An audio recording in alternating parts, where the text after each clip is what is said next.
Hello and welcome to the Timbo the Wizard Show. I'm Timbo the Wizard, and today we're going to be continuing to crack on with Guacamelee 2. Hope everyone's doing well today. Hey Zarkray, how are you doing? I'm doing well. Thanks for asking. Hope everybody else is as well. It's Jamie. Hey Bunny Man, how are you doing today? Welcome in, brother. Hope you're doing well. I'm just getting everything set up and ready to go. Also taking a few cheeky bites of my sandwich that my lovely partner made for me. Thank you for the sandwich. It's real good.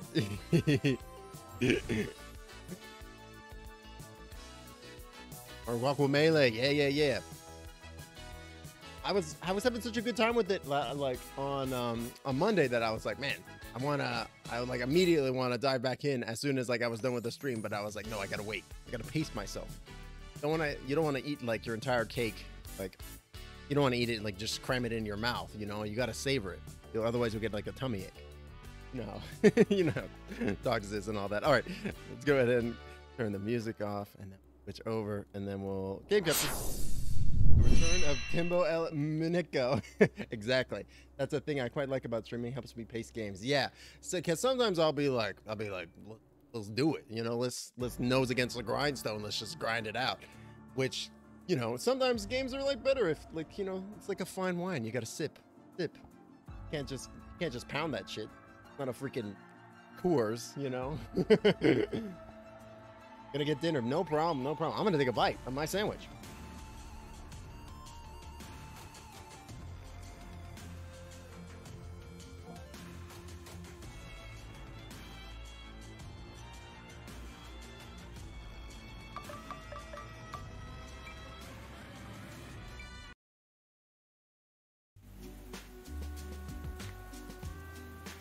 Hey, Sloops, how are you doing today? Yes, snakes. Let's go, snakes. Ooh.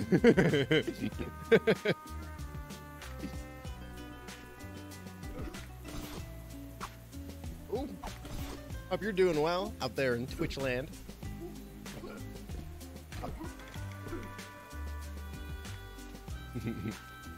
I'm good. Just beast moded. My sexiest meeting Wednesday. Oh, nice.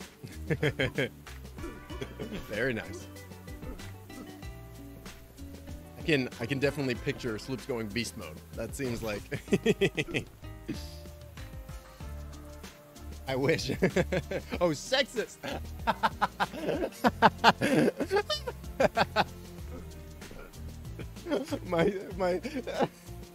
my sexist Wednesday meeting. That makes a little bit more sense in context. Oh man.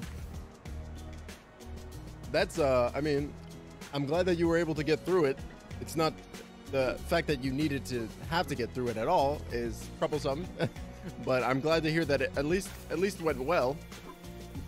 Ugh. It's just like, just ridiculous.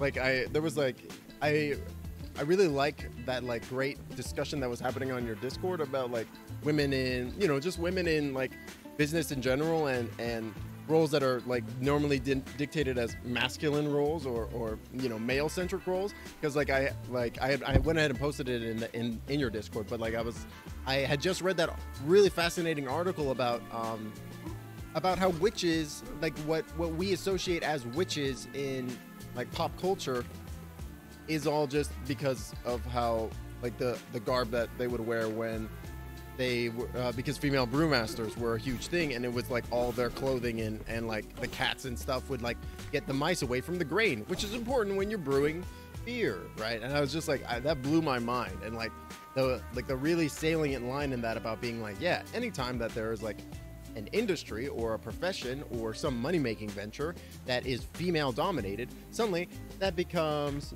no longer woman's work, and that's man's work, and suddenly it's no longer for women, and it becomes this whole like gatekeeping thing, which is crazy because women were like running the beer industry for like ages, it seems like, and they were doing a fucking good job too. Quite common actually. Secretaries used to do finance and coding, etc. Then it became masculine and unnecessary, therefore white collar man's job. Yep. Yeah, exactly. It's like there definitely is this kind of cultural bias where it's like, yeah, as soon as men realize that there's money to be made and it's a female dominated field, oh, suddenly it's no longer for you, right? Gotta go fist.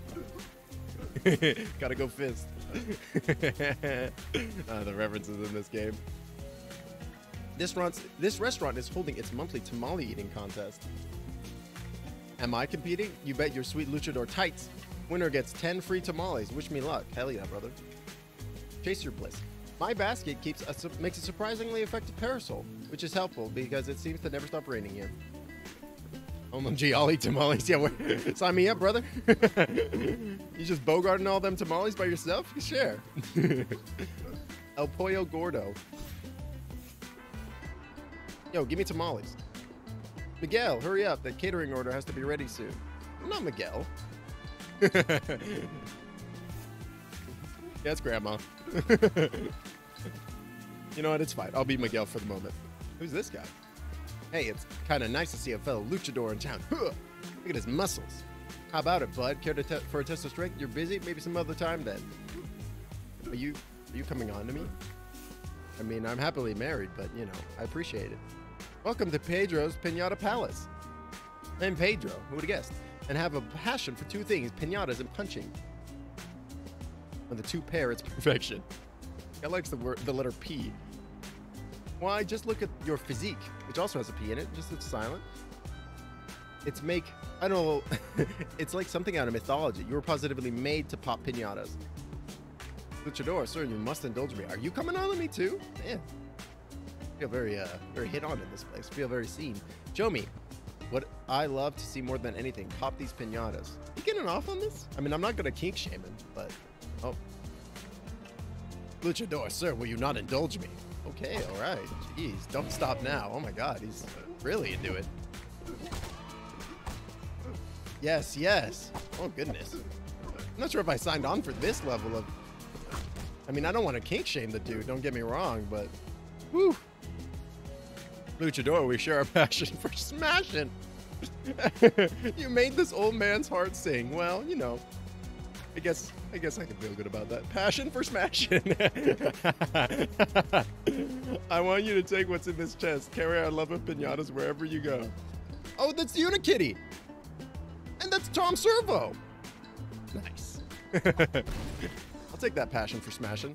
I will carry it with me. Amazing. I want to go play as Tostado right now just so that way I can dress up as that. That's so good. Oh, yes. Yes, yes, yes. Oh, wait. Yes, change costume. God, I want to be Piñata. Oh, yes. This is so good. Look at these kids playing with tops. Yeah, Tostada's dope. I feel like Tostada is actually way cooler than Juan. I'm practicing to become a star soccer player. I'd bet I'd let you kick the ball around with me, but I'm nervous you'd launch it into space. You do be right. I would be launching that. Got something, little girl? My mama and papa want me or my hermana to take over the family business when we grow up. But I don't want it. When I grow up, I want to be something cool, like a toy maker or a wrestling coach. Those are both cool. Or an alligator, yeah, girl. Don't let your dreams just be dreams. You want to be an alligator? Go do it. This flower shop has been owned and run by my family for 4 generations. And I'm not sure that I want to carry on the family business. I kind of hope my little sister will want to take care of it instead. Ooh, awkward. But she keeps making growling noises. Well, she's an alligator. Hermosa or Floria?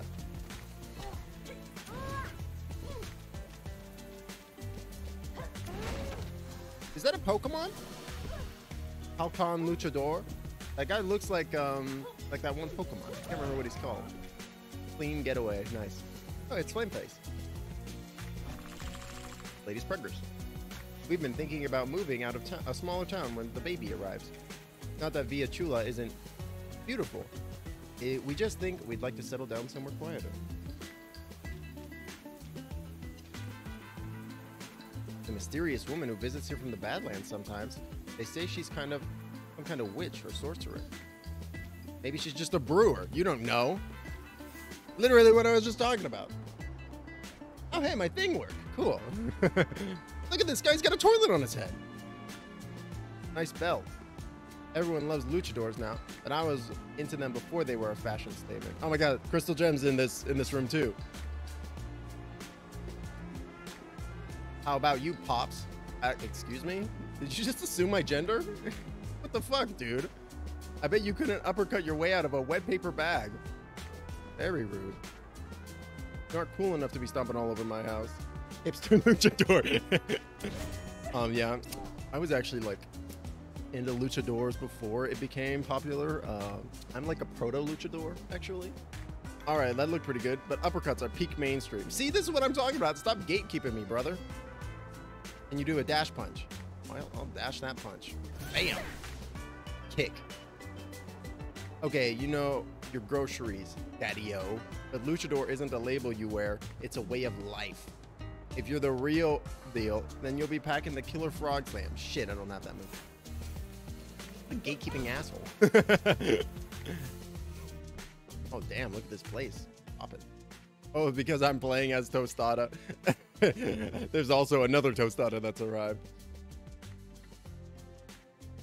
Oh, yeah, and Jamie, if you have any other questions as well, I know that the... I'm still working on getting the command all lined up, but if you have any more questions, feel free to drop them in chat. I'd be happy to answer any questions. So the rumors were true. Whoa! That's so cool! One of the luchadors returned from the dead. Only this time, fate finds us on the same side, old rival. Got a lot of points I need to spend. Oh, hell yeah! You've done well so far, Juan. I see you brought the Jade Relic. But we can't celebrate yet. Facing a very dangerous man, Salvador, whose eyes burn like fire. In this timeline, after Kalaka killed you, Salvador defeated him. Salvador's techniques were impeccable. But he is no hero. Darkness is overtaking him. The Council of Chivos and I are trying to stop him. Salvador is probably looking for the Obsidian Relic as we speak. Go to the Obsidian Temple. To the Badlands to the west, the Obsidian Relic is somewhere inside the temple. KK got it. Good luck, Juan, and thank you for delivering the Jade Relic. I promise to keep it safe here.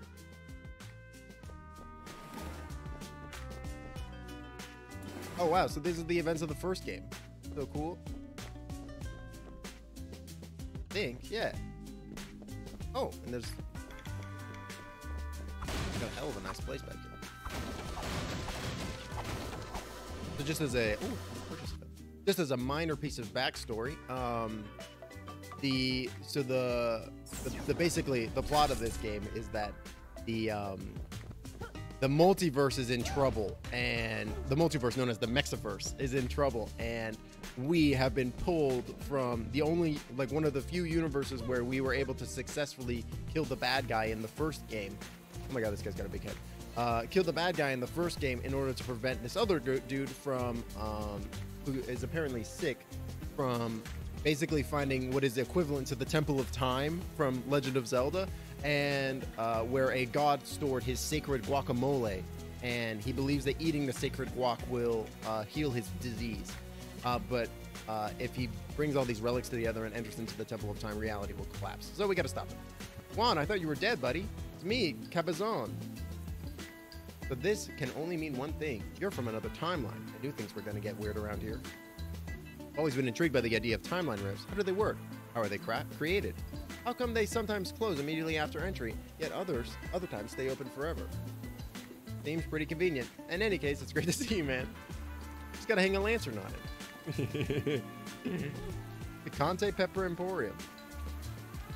Oh, hey, an Olmec station. Hey, brother. Steak or guac, you say? Oh, my secret ingredient is grapefruit juice. Lemon and lime are for cowards. If you're not puckering up, it's not sacred. It's the other Olmec statue, he suggested mango. Man. When I was a kid, I didn't expect that I'd be playing music for a living. I always thought what? I always thought maybe I'd pilot giant robots and fight huge space monsters. Is that a girl or not a Gurren Lagann? Is it a... Did this guy just reference Pacific Rim? I think he did. Been seeing those peculiar dark clouds lately. Hopefully it's just weird weather. I'm having a strange feeling in my gut. So that may have been the Pepper Emporium. What's going on in here? I can't break that wall just yet. Oh my god, but this is a clear reference to Mario, right? With the mushrooms on that picture. Hilarious. Boba fight! Lost cat, contact Schrodinger. Have you ever wondered? Have you ever looked at a cactus and wondered what it's like to hug one? No, me neither. This guy's just a cactus lover. I'm not gonna shame him. Loco Bruce Liquors. Oh, nice, nice little, what a nice little homage.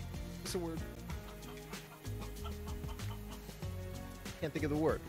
What a nice little thing they built for whoever died. You look ready, FY. The Badlands are just west of you. Okay, well, I'm a chicken now. Oh, Tostado looks slightly different as a chicken than Juan does. Cool. Badass. Oh, hey. A Pollo of Power place of Pollo Power. So this must be where I get the ability to do the wall jump.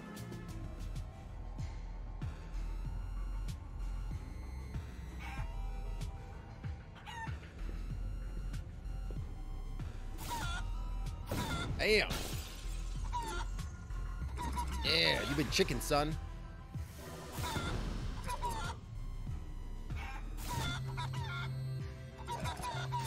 By the power of Pex, I smite thee.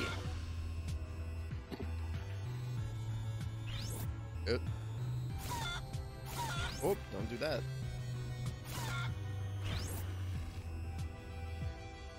That's how you do that. Ooh. Yes. I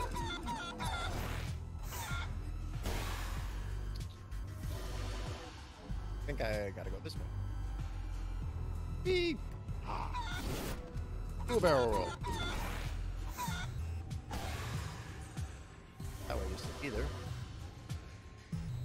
Here we go. Chicken Pope. Hello, my good friend. The true chosen warrior, or the true chosen one, shows no fear. You will throw yourself into danger. But will you throw yourself into a wall? I'm kidding. Don't do that. Just Pollo shot yourself onto these bouncy bumpers. Pollo bumpers. Okay. Oh, another purple. Sweet. I was just thinking this game needs more pinball. Just kidding. Every game needs more pinball. Bam. Now do it again. That was so cool. Super Pollo shot. Oh goodness. That's so cool. Bop, bop, bop. Yeah. Whoa, whoa, whoa. Yes. Oh. I like how he just bounces off it kind of impotently.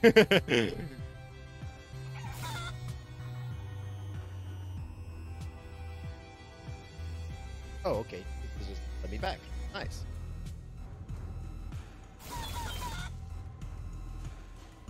I think this is correct.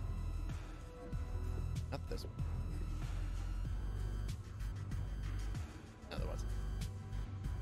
Whoop. Oh man, I totally forgot to announce also. So next Wednesday, I'm going to be at the same time. I'm going to be appearing on Dungeon Master's channel. I'm going to be running a. I'm going to be running a Monster of the Week one shot. For. I believe the list of people is going to be Dungeon Master naturally, and then JTTG, aka Jonas. An individual by the name of Croupy Pants, who I am not personally familiar with, but I've seen them around, and they seem like a pretty cool person. Pardon me. And Murami as well, so that should be a lot of fun. Oh snap! Okay, cool. That should be real cool. And then I'm also in talks to be on like a twice a month D&D show as well. I'm still that one's in the works still. I don't really know 100%. That one's not concrete just yet, but I'm still talking about it. And that's of course in addition to any other like one shot and stuff that I'm doing with the knights and other cool things as well. So yeah, there should be cool stuff happening soon. Soon. I don't, other than the Dungeon Master one, I don't have concrete dates for that. But yeah, let me go ahead and get Jamie's going. Just the title is already getting me. Okay, give me 1 second.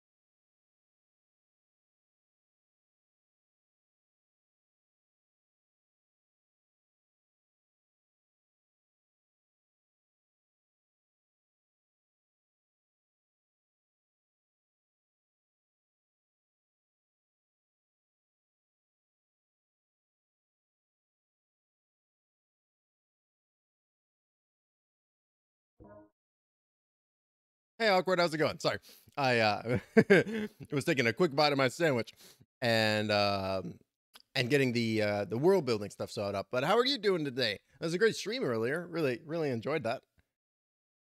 No, I'm not, I don't believe I'm muted. I don't think so. No, I'm not muted. This hello? Okay. I don't know what's going on with my stream deck there. It's bugged out for just a second. I think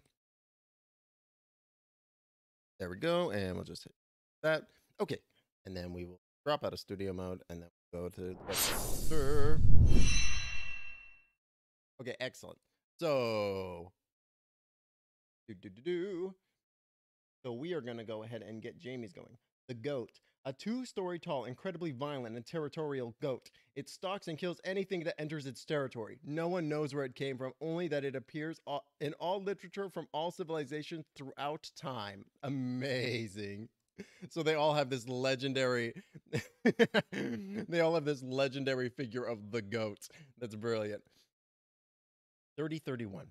So I'm almost picturing, because I personally I find it fascinating that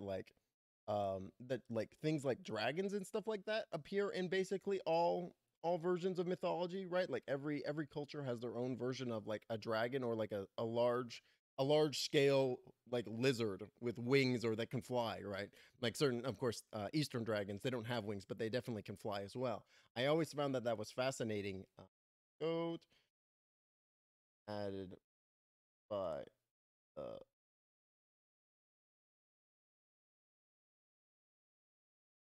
name right, abundant man, yeah, and vampires are werewolves, yeah, right. It's super interesting how how there are these like touchstone mythologies, right? That everybody has uh has access, or not access to, but like it appears over and over again in all these different cultures that wouldn't have no connection to each other, right? 3 20 24 21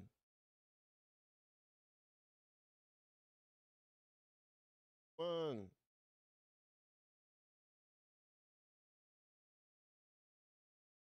2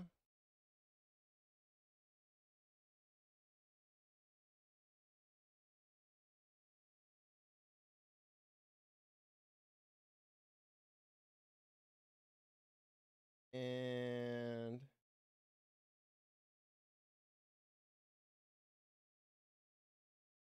pop, and ooh, gotta choose the pin type. We will put a I'm gonna go ahead and put a red danger sign for the big violent goat that will attack anybody that comes near it. That's really good though. So let's go ahead and refresh this page and then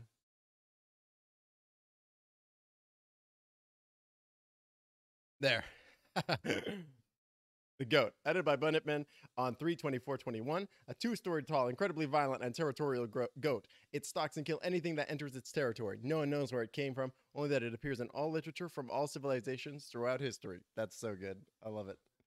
Amazing. All right, and Last but not least, we're going to go ahead and send a tweet.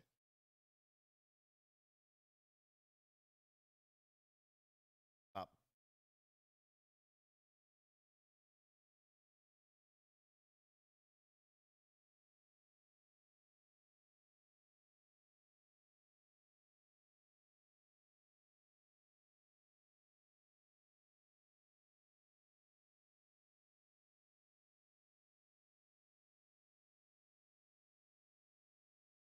$30. Man, well done too. You're you like just got within the character limit on Twitter. So I can post the whole thing without needing to do a continued. Very nice. Well done. Okay, and I'm just gonna make sure everything is coach. It's worked. Okay, fantastic. Then that's really good. I like that one a lot. The other goat. That's amazing. Oh, okay. Yeah, Hawkward, sorry. Let me go ahead. You know, I got this too. Do. Pop. So, I'm a master of the art. That's really good. Okay, let me get this one going too because I really like that also. So on stream, I do a little bit of world building with the community, where you can use your channel points to redeem cool rewards or redeem like features and boons and stuff that can appear in the world. And so when basically there are these 3 different sizes of boons that you can choose. Other goat. But don't feel necessarily constrained by the examples that I put there. And you just say like if you put a set of coordinates and a description, I'll go ahead and add it to the map, and then everybody can see it and have fun with it. The idea is that like after a certain period of time, I haven't figured out just when yet. Well, I'll go ahead and release all this stuff to the community, and then anybody can do whatever they want with it. Like if they want to sit like a tabletop game or they want to write a story set there, they can totally do that. That's kind of the idea. Added by the Bunnip Man on 3/24/21. I really like this this goat mythos that you've created now. That's really good. And we'll make this one red as well, but we won't make it a danger. We'll just make it a question mark instead. Okay, and then there it is. The other goat. Amazing. That's really good. Okay, and again, last but not least, we are going to go ahead and send out another cute little tweet. Hey, Zarkray, welcome back. Yeah, I'm glad you enjoyed it. Yeah, that was a good one.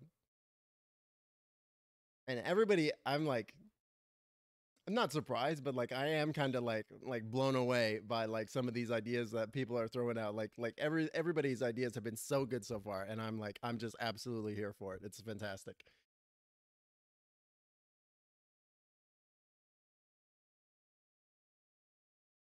$3.24. It's just like I just love this world that everybody is building together. It's so good. The the other this one's on 23.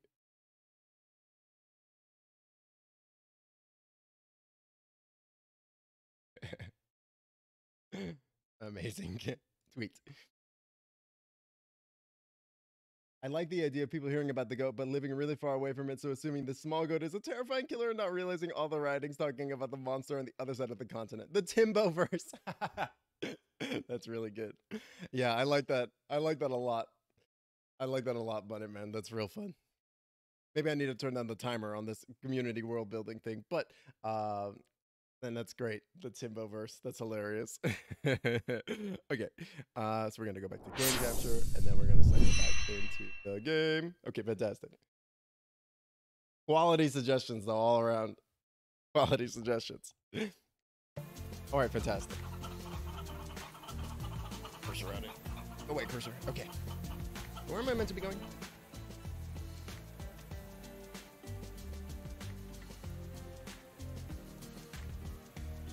I guess just to the left. To the left. Tierras Malas, Badlands. Playing as Kalaka, are we? I just unlocked the Pinata outfit. I'm playing as Pinata Tostada. Katrina's cool too. The regular Tostada outfit's dope. Pinata's great though. It does kind of look like Kalaka though, for sure.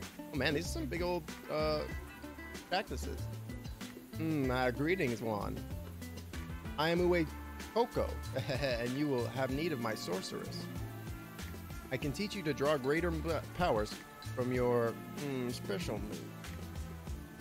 Complete the task on the skill screen, yes, and I will show you great power. Okay. Man, I need like a lot more money. I feel like that guy was a puppet though. Via Chula. Proving grounds. Look, you know I gotta see what's up there. Wow, there's a castle in the sky. I feel like I'm in a Studio Ghibli movie. Welcome to the Proving Grounds, Juan. If you want in here, you'll have to pay your dues. So, would you like to pay your dues? Go to the Microsoft store. Fuck that. I didn't know it was talking about real world money. Get the fuck out of here.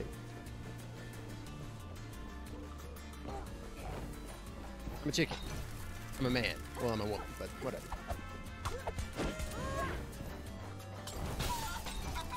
Whoa, that guy's got flames.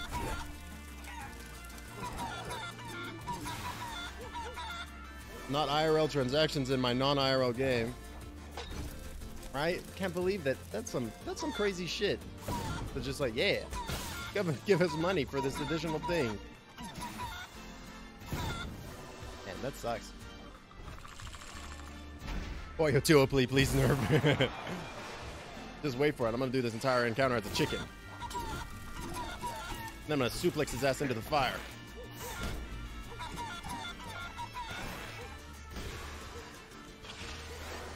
Oh.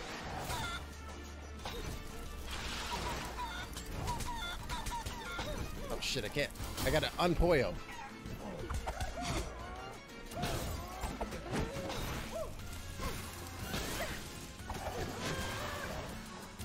I gotta admit, I like the way Tostada's like moves look a little bit more than Juan's. Like her kicks and stuff are real cool.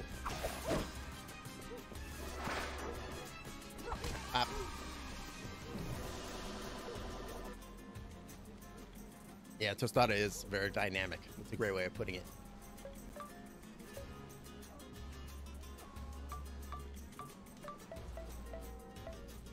Das Boot.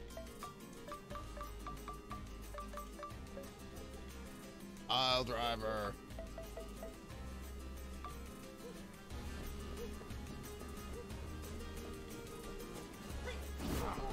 Oh wait, Shadow Man. Shit. Oh god. I guess we're going this way. You know what time it is. It's Poyo time.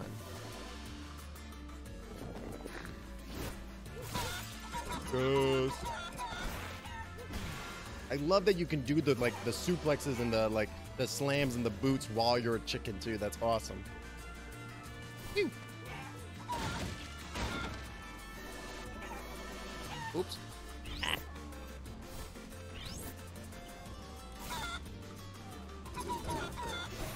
Whoa. Whoa, Nelly. Damn. Oh, it's very pretty down here. Nice breeze. Hey. Oh, I wanted to talk to her as a chicken. Juan the Luchador, you're alive, so it's true. It's me, Zetabe, of course. Knew you'd recognize me.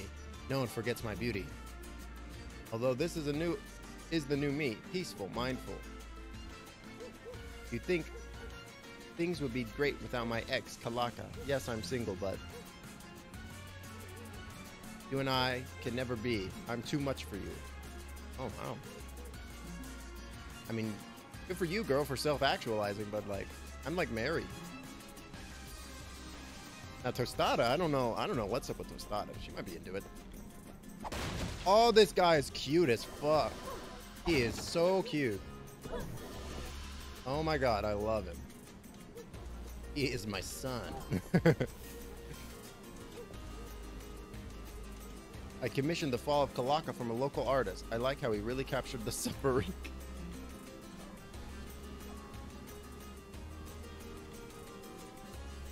Salvador is the real deal, Juan. Hey, but at least you're supporting local artists. I approve of that. His fight with Kalaka, I had never seen such amazing technique. His rooster uppercut could break any shield. But that mask of his, it's killing him. The mask is the... Tom, I have something that may help you. So I believe she was a bad guy in the first game. She was like she mentioned, she was Kalaka's girlfriend or partner or what have you. But like she was kind of being like manipulated. It wasn't a great relationship, and now I guess she's single. Do you like my Alabrije Sanctuary? Oh, they're all Alabrijes, of course. Alabrije was a boss in the first game too. Imagine he took the place of Juan in this verse by killing him. Yeah. You nailed it. I think you might have missed that part, but yeah, they mentioned that Salvador stepped up after Juan died to Kalaka, and he actually managed to kill Kalaka instead. And they're all rescues. That's so fucking cute. Although I'd like to think that they rescued me. Oh. You'll need this if you intend to take on Salvador. The fuck's that? Oh, die. Dimension swap. Oh, I think she gives you this in the first game too. I don't know if you'll actually stand a chance against him, but I wish you the best of luck, Juan. Right. I think in the first game, she gives you the dimension swap ability too. Hilarious. Now we're getting real wild.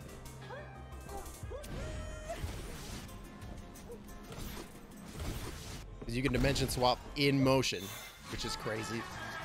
It's dangerous to go alone. Here, take this. Exactly.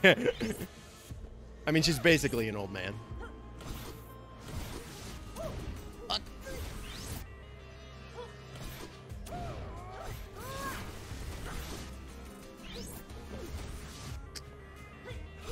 Shit.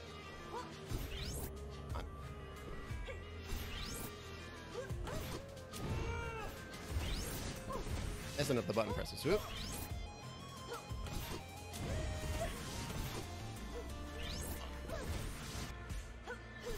Nope.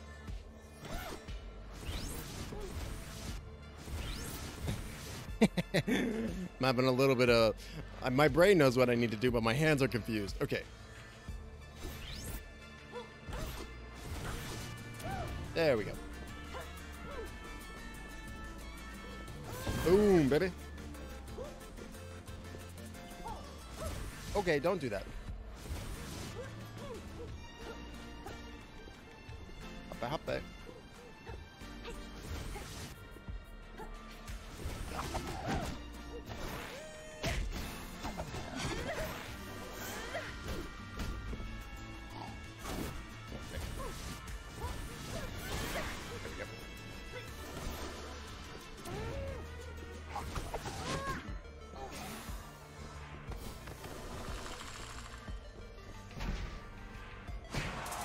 Lucha.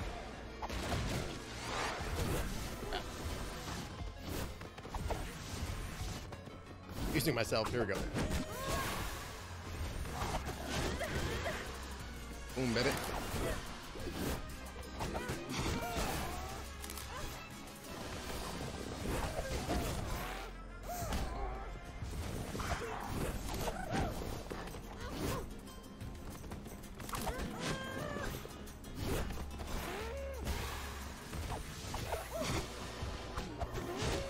There we go.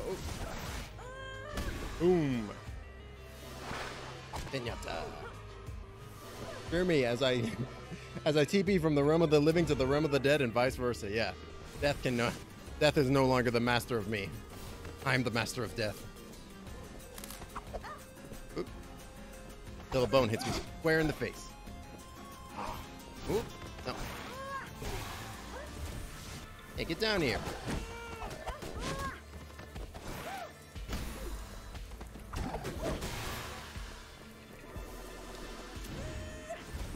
Okay, cool. So now we got dimension shift. Oh, that works too. Cool. Guess we're just going straight left. And there are a lot of good games coming out coming out soon. Like in the next couple of months, there's gonna be like a lot of good games coming out. Hell, this month alone, Repentance is coming out. The new Binding of Isaac DLC, that's coming out at like 7 days from now, which is gonna be exciting. I'm gonna be playing so much of that. I'm already salivating at the at that. I can't wait. I'm so excited for that. Yep.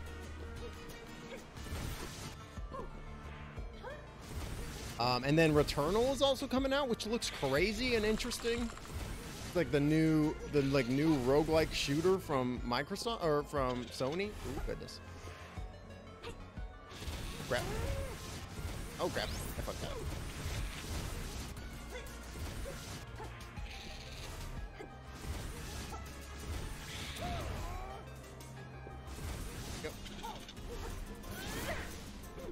And then like, oh goodness.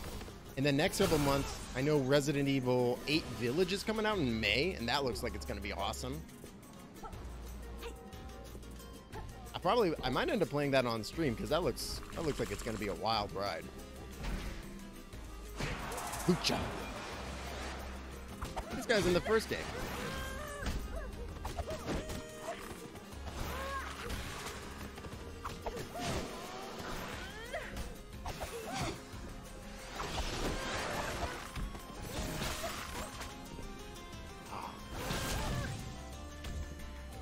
Gotta remember that some of my stuff doesn't interrupt.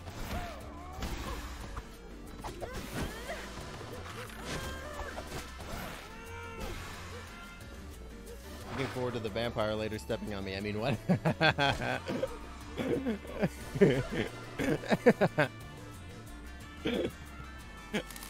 think I said the quiet part out loud again.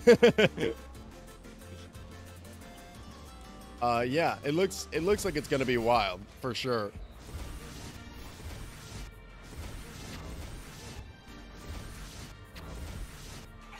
I just remember this one comic that I saw online that was talking about about Resident Evil, and it's like the tall vampire lady Dimitrescu. She's like chasing Ethan, and as Ethan is like running away, he like rounds a corner, and then he stops and he like waits to see whether or not she's following him, and then she comes around the corner and he's like, no, stop, and there's like hearts coming off of him. It's so funny. It was so damn funny. Oops.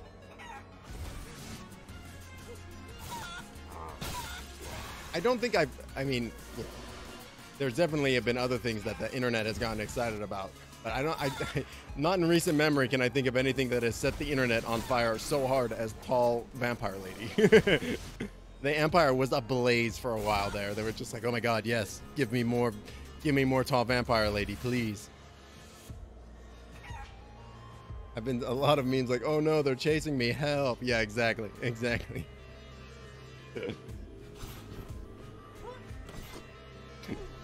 Just like, haha, screw you, it turns out I'm into that. Joke's on you, I'm into that shit. This is gonna be a lucha scene.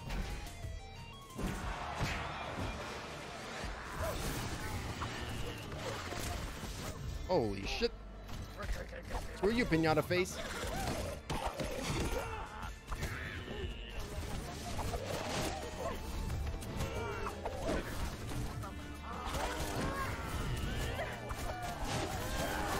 Oh my god, he came into the little guys. I hate it.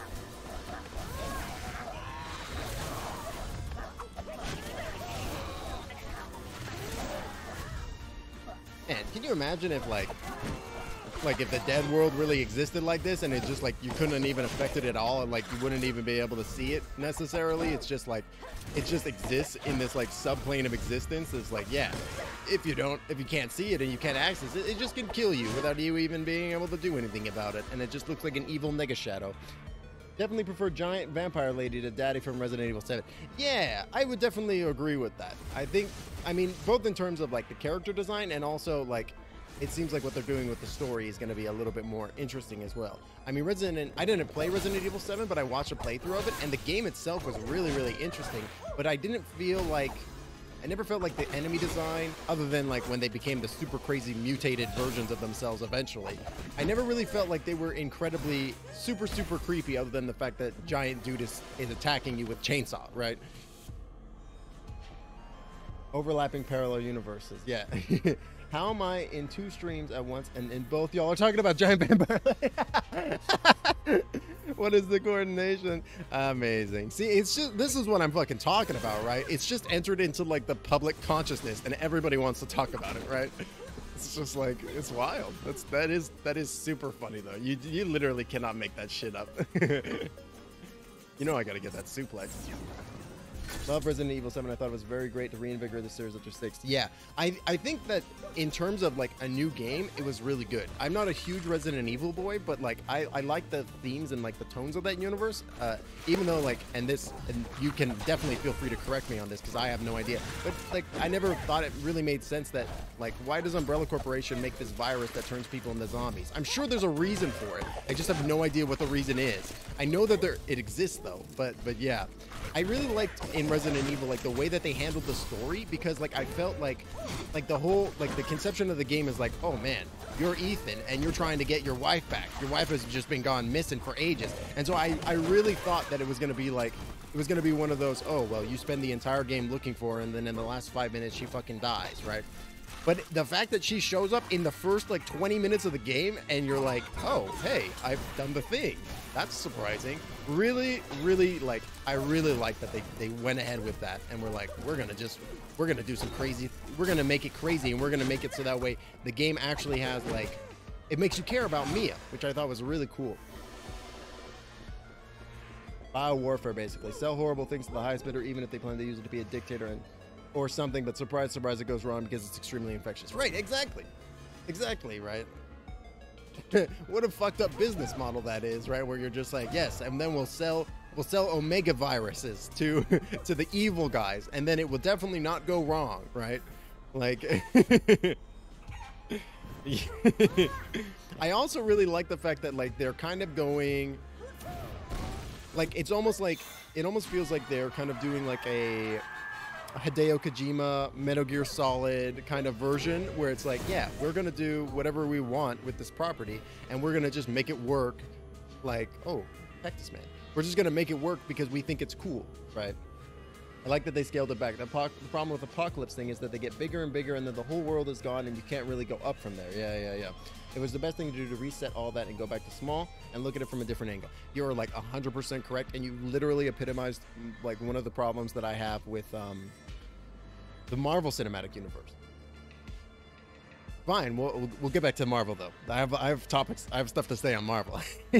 Fine, we'll play along with Salvador's little game for now, but let's not forget about that sealing the golden egg is the real goal here. We won't be henchmen for long. Oh, these guys have their own plan. I swear upon the cage that once imprisoned me that I will not allow my quest to go uncompromised, or to be compromised. Least of all by that neurotic musclehead. That guy should take a cough drop. Sometimes you are way too nice. Cactuardo. Oh, his name's Cactuardo? Anyways, I'll sneak through the golden toilets and let you in. You should see/read The Girl with All the Gifts. It's all about the fungus zombies in Resident Evil 7 and The Last of Us, but it's really touching and different. Oh, that sounds really interesting. Excuse me, can't you see we're plotting down here? Wow. Pardon me, excuse me. I guess he just thought I was a regular ass chicken though. Yeah, that's kind of my issue with the Marvel movies, because like it feels like almost every single one of them ends with it being some huge climactic battle with the fate of the world at stake. And it's like, but if every movie ends like that, then there are no more stakes anymore, because it's like, why does anybody care? Because you just know that they're going to get out of it by the end, right?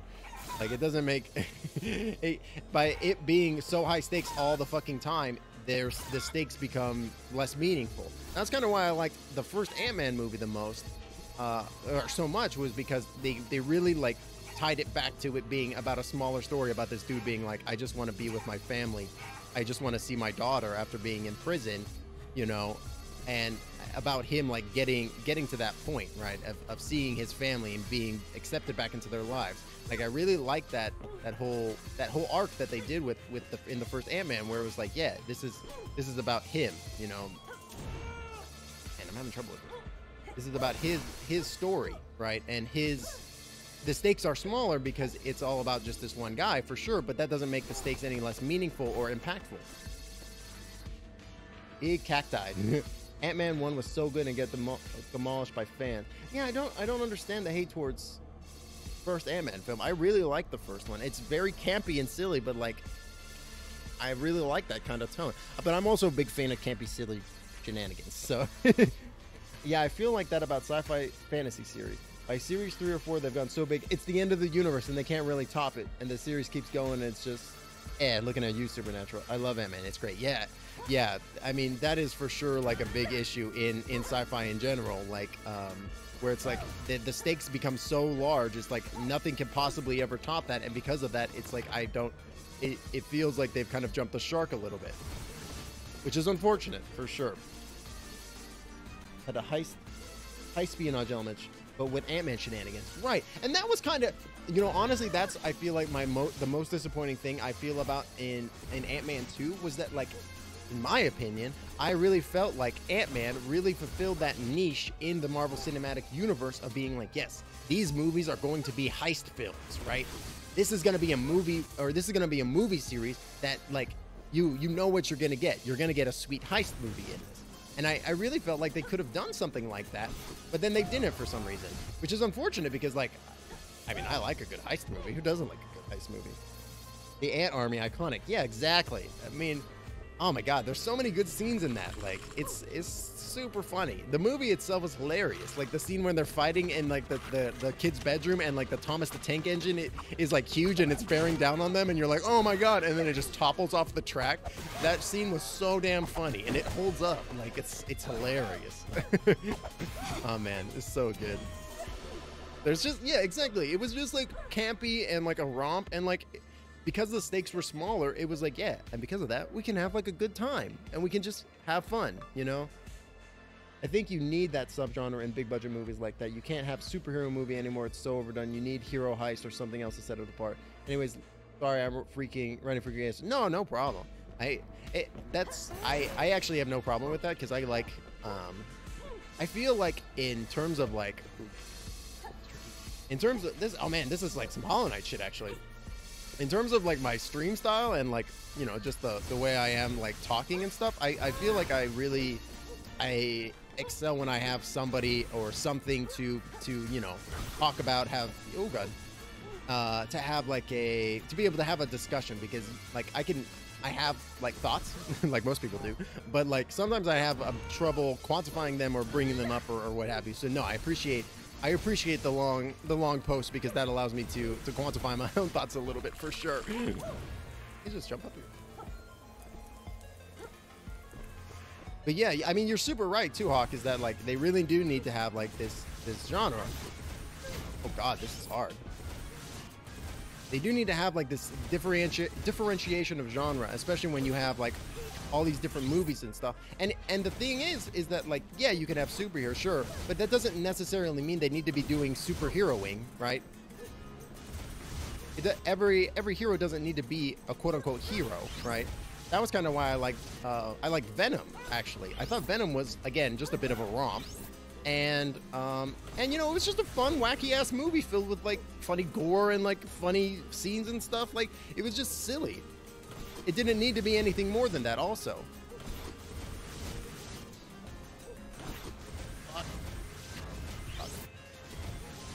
Sometimes I have problems speaking by myself on streams and prefer engaging with chat discussion. Yeah, I absolutely agree with that.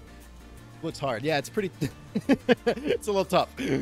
Oh yeah, I actually enjoyed Venom, and that's exactly why Deadpool did as well. Exactly, because Deadpool was self-aware and funny, and it didn't try to be something that it wasn't. It was like, yeah, we know what Deadpool is, and we're gonna make Deadpool, right? I feel like a lot of movies, a lot of superhero movies, they don't really understand the core material of the stuff. Like, I'm probably, you know, here's a hot take, but I don't actually super care for the Christopher Nolan Batman movies. I think that they are okay for what they are. You know, the first one is all right. The second one is excellent, but not for the reason of it being a Batman movie, but because, you know, Heath Ledger fucking carried that film. And, like, the tones and themes in that. You know, that movie is excellent, but not because it's a superhero film. And the third one is just bad, straight up. But I don't really care for the Nolan movies because, in my opinion, it kind of feels like Nolan didn't really invest into the source material a huge amount, and instead he went, hey, here are some characters that are named these things, and I'm going to take their names and their kind of concepts, and then I'm going to do whatever the fuck I want with them. Which is fine. Just, like, fine. But, like, it didn't feel... I don't know.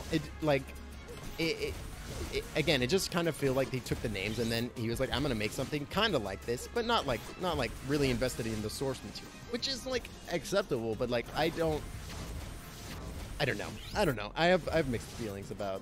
Third one was bad. Yeah, I mean, third one was not great. Is I feel like an understatement. There were so many issues with the third one. It's just like, it was one of those movies where it's like I watched it in theater and I was like, okay, this is like okay. And then I was walking out. I was like, wait a minute, why did Batman spend so much time putting gasoline onto that building so that way when he came back into Gotham City, it was like this big bat signal? You know, you've already kind of lost the city. You're gonna spend like fucking 6 hours doing that? Like, it doesn't, and that just kind of got me all on like this whole thread, you know? Like,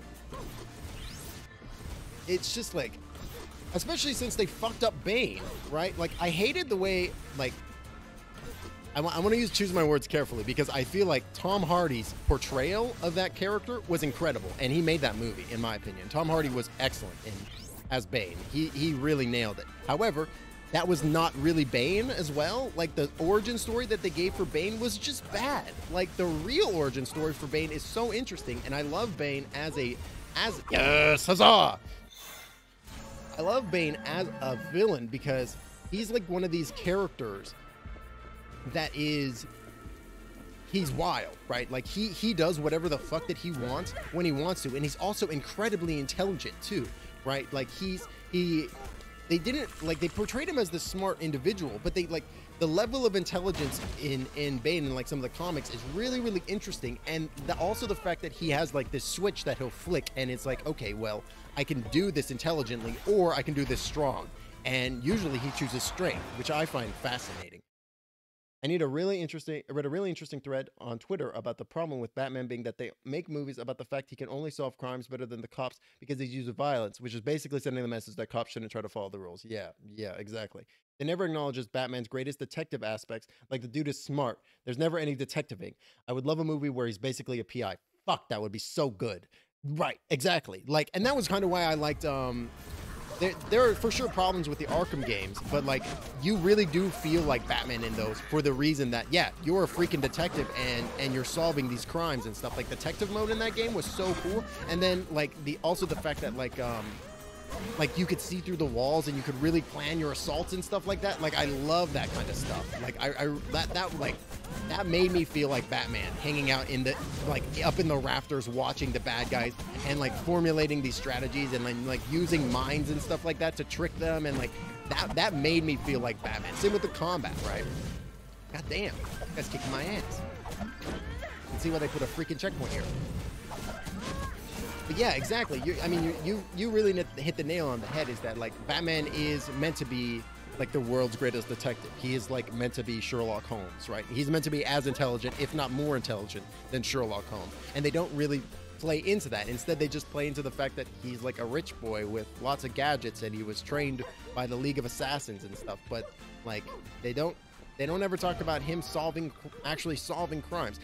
And you know, you brought up another really good point about him being better than the police. But in the original Batman, like when he was the older stuff, as well as like like what is in the main continuity now as considering him being like younger, like when he's like Year Zero Batman, right?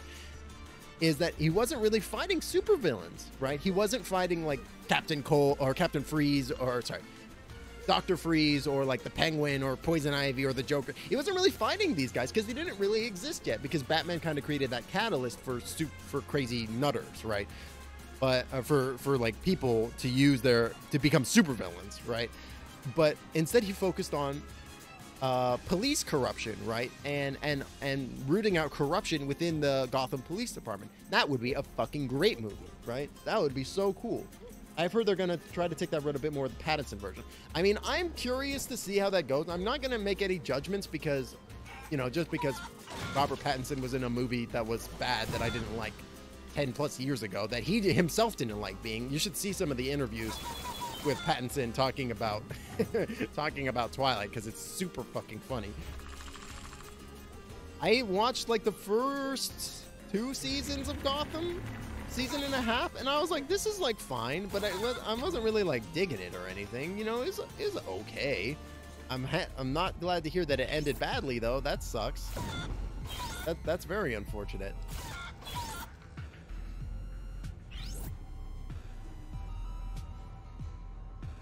This is tough, dude. Hey, that's what was supposed to do the first time. Lucha!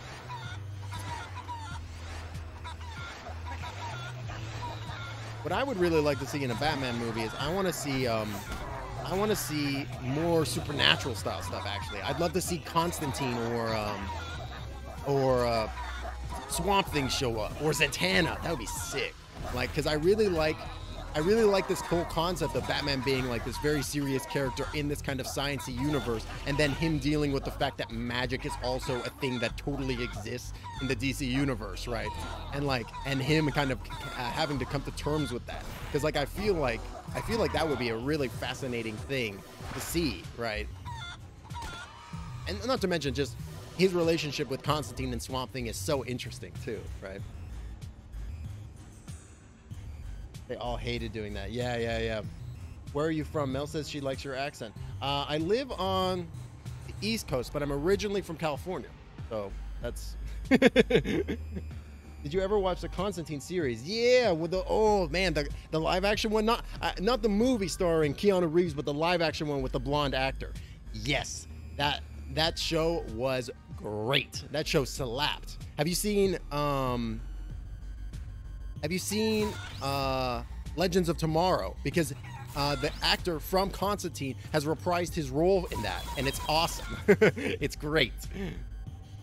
But yeah, it was really unfortunate they shit canned the fucking Constantine TV show, because it was like really good. It was like a classic Monster of the Week style show, but with the DC universe. And they just started doing some really interesting stuff too. Like they brought up I can't remember his name, but like the Black Diamond dude, that guy is such an interesting villain, and he's like also an agent of like the Lords of like Chaos or what have you. Like he's the antithesis of the Spectre and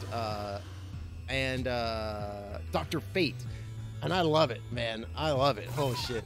He's also the main dude in Assassin's Creed Black Flag. Are you kidding me? I didn't know that. He did the voice acting for that? That's wild. That's so cool. That's so cool. Oh, man, I love that. How the fuck am I supposed to do this? Oh.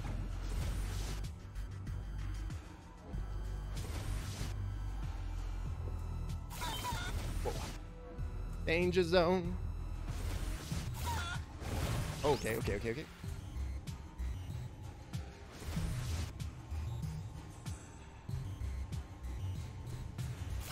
Yes.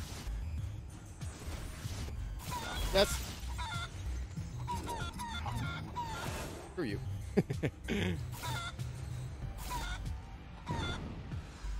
His South accent needs a lot of word, mind you. I probably mispronounced that word that you just used. Hey, you ever do a Pollo shot and think, why can't I just do another? Well, now you can. Thanks, Pope Chicken, Pope Pollo, Pollo Pope. Don't feel bad. It took me a while to think of it too. Double Poyo shot. Man, Assassin's Creed Black Flag is another one of those games that I really probably should have put more time into. That game is good. Like, that game is real good. I haven't played any of the new line Assassin's Creed games either. I haven't played Odyssey or what's the other one? Origins. But I hear they're excellent. I really need to play. Gonna look for dinner time. No problem. Enjoy your dinner, Hawk. Thanks for hanging. I appreciate you.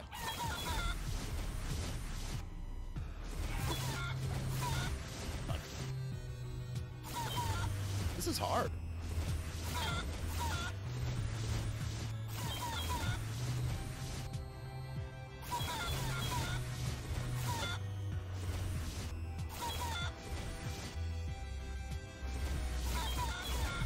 Oh. Fuck. Just gonna hit it one more time. There we go. You love to see it. Yes. A little close there. A little close there. Can I grip onto these walls? Nope. I can't. Yes.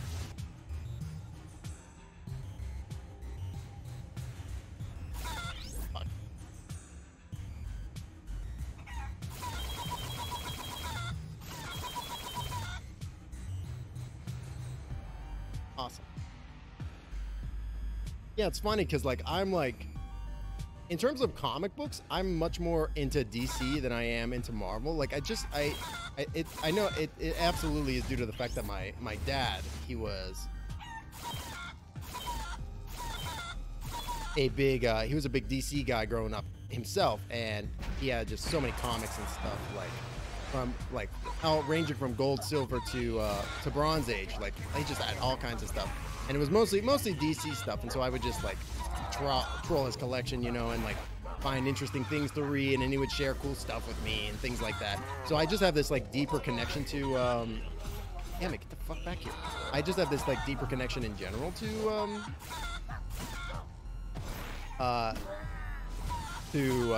DC.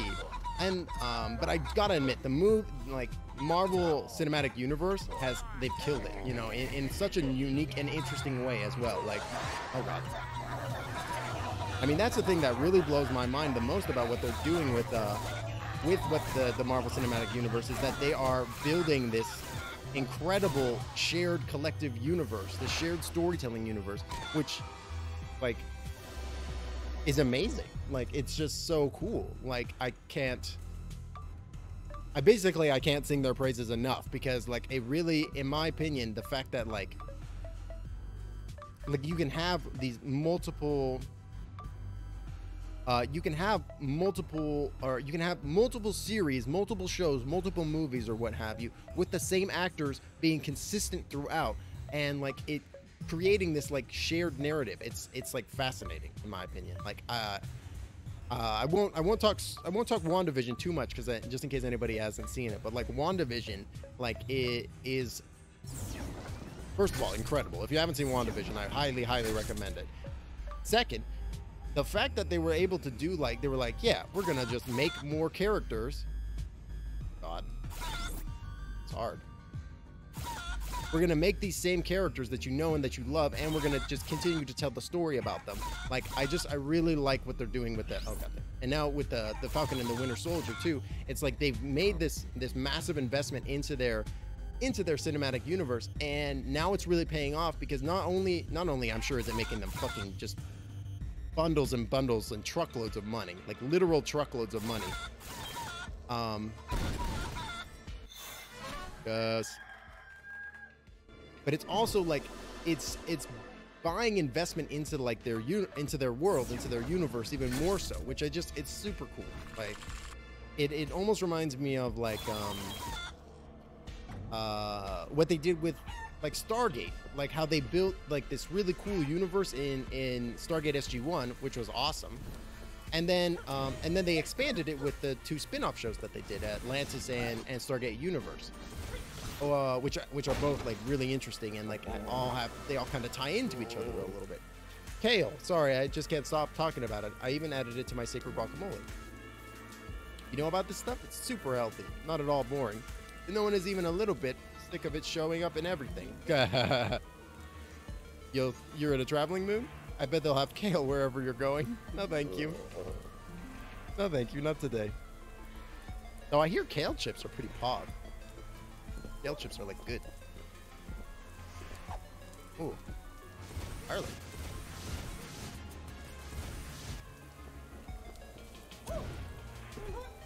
Try to get across that. Just jump. Jump. Oh, this is this bridge. Good. Don't go into lava. Go into lava.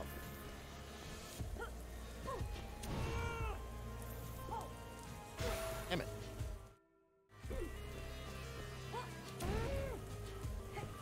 I mean, the point of all media, right? Like television, TV, or television, movies, even podcasts, or like audiobooks, or even books in general, right? Comic books. It's all to tell like these interesting and humanizing stories about characters that we care about, right? And I love the fact that they were like, yeah, and now now that we have people invested, we're gonna double down on the investment, and we're gonna make people really care, right? We're really gonna like, not juice it for all it's got, but like we're gonna tell interesting and fascinating stories that are set in this universe that people will be interested in seeing because they care about these characters now, right?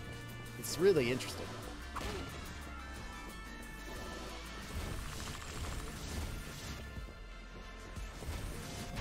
I don't know what's the dead world and what's the living world anymore.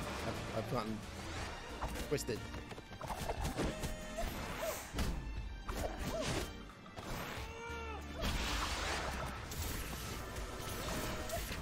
Fuck you.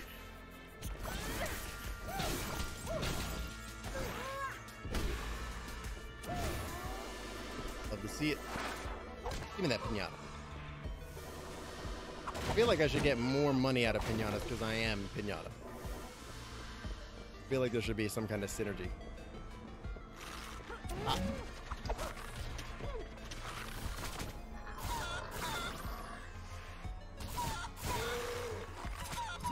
Hear the power of the pollo.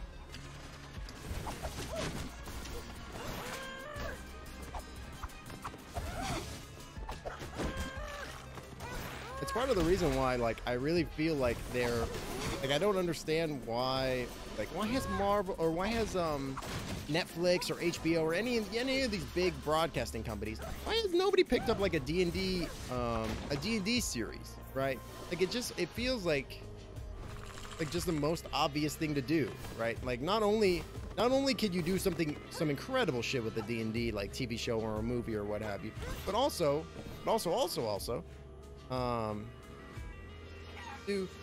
but there are so many really interesting and cool stories that are already set in the D&D universe that you could do. Oh God, I don't think I can do this yet. Definitely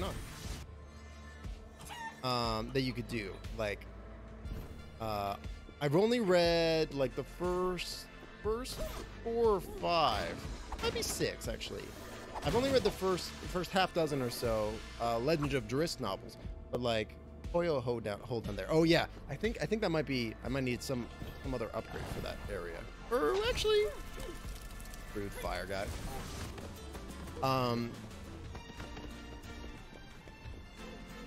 Let's see. Let's check.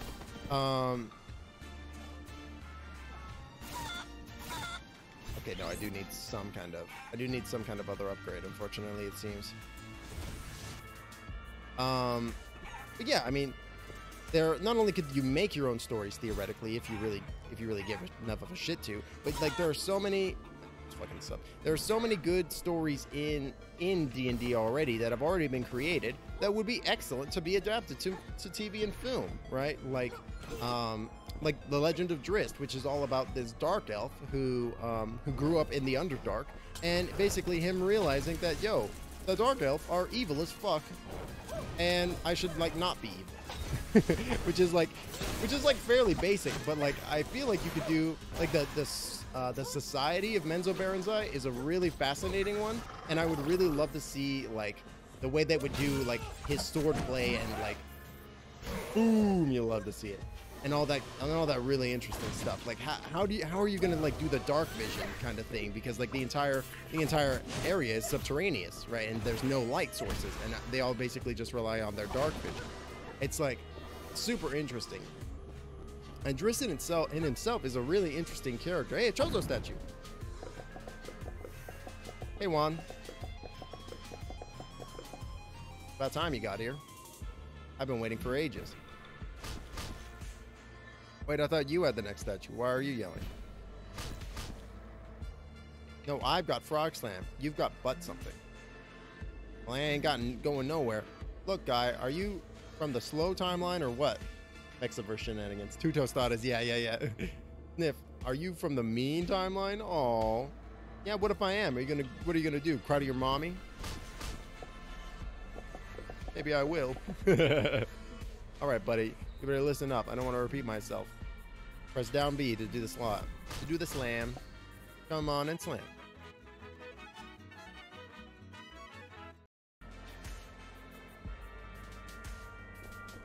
You don't gotta tell me twice, brother. Bam! Out of you.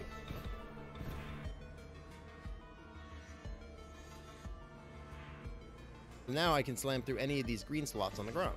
Bam!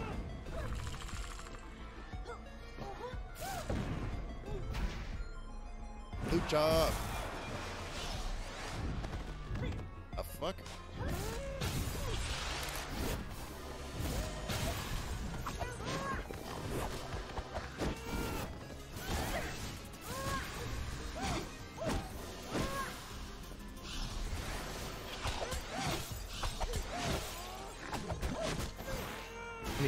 Don't get me wrong. I'm like super happy that fantasy and sci-fi comic books and stuff, they've really become like, they're like the hot shit now. You know what I mean? Like people are like, yeah, I love me some fucking Game of Thrones, right? And it's like literally like this, like there's been this like cultural revolution where everyone is like, yeah, and now now liking sci-fi and fantasy and stuff is super acceptable, and not only acceptable, but like lots of people do it. It's almost a norm now, where it's like, yeah, of course I like sci-fi, of course I like superhero movies.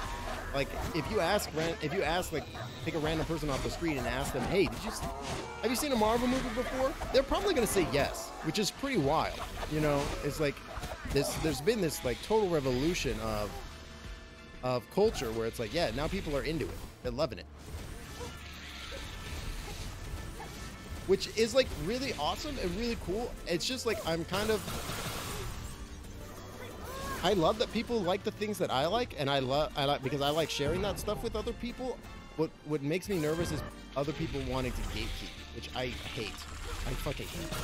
Just like people are fucking finally digging stuff that like has been counterculture or like not like what would be considered like maybe counterculture isn't even the right word, but like not widely or fully accepted in society. And now it totally is. And instead of people being like, fuck yeah, it's about damn time, instead they're like, well, people treated me shitty, so I'm gonna treat other people shitty. It's like, why do you care? Why aren't you just happy that you got new friends that are loving what you're loving, brother? You don't need to gatekeep people enjoying something. It's like we can all enjoy this. We can all enjoy the same thing together, and just because it's the new hotness now doesn't make you better or like an OG fan or anything like that. It's ridiculous. If anything, you should take it on yourself to like guide other people in this community, because in the new people in the community, because you obviously have a bunch of experience, and you should be wanting to share your love of whatever the thing is with the people, right?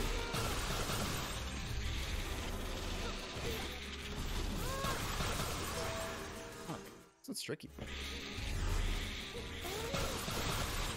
I just hate the stupid ass gatekeeping from like I just hate stupid ass gatekeeping. It's just so dumb. Because it's like, do you want people to like the thing that you like? Then don't be a jerk about it. It's real easy.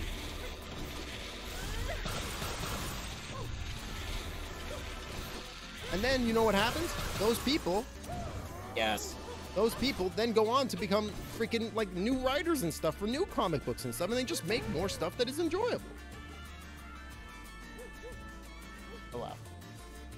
think it's because of a strong sense of betrayal that stems from now the ones who mock me are liking it. Well, no, well, I'm gonna be an asshole. Yeah, I mean, I think you're absolutely correct on that, Clark Ray. It's like, it doesn't come from, it comes from a place of pure malicious intent of being like, well, people were mean to me, so now now that the shoe is on the other foot, I'm gonna be mean to them.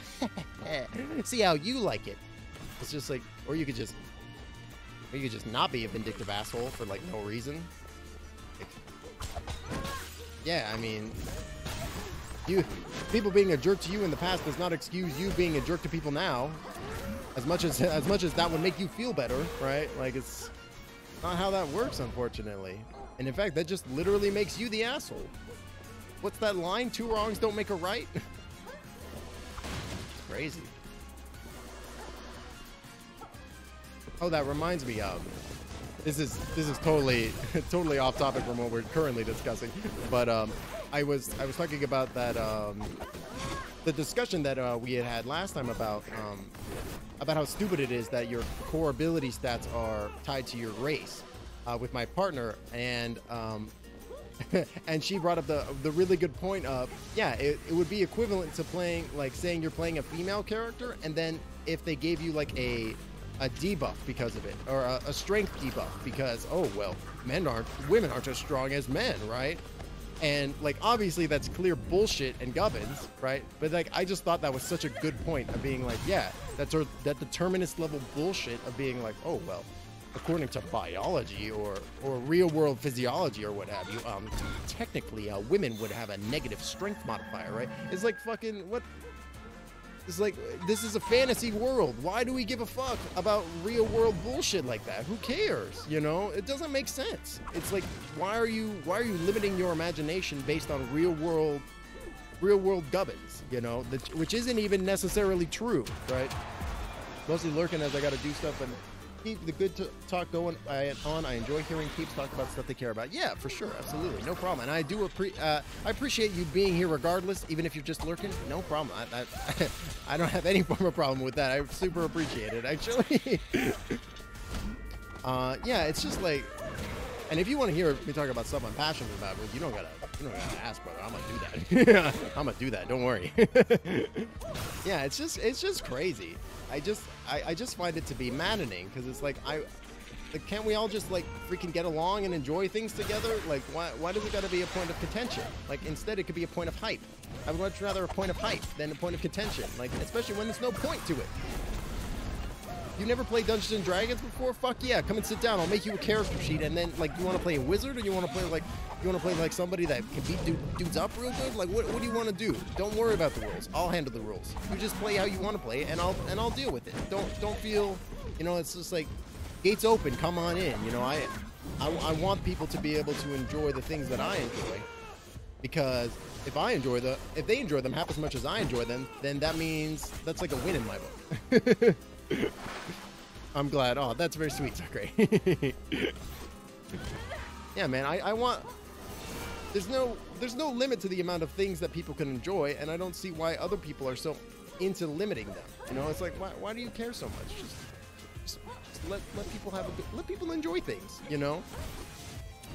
You know, it's one thing if the thing that they're enjoying is like inherently problematic or something like that, but it's another thing if it's just like something that doesn't even have issues associated with it like that. You know, it's just like, it's just crazy.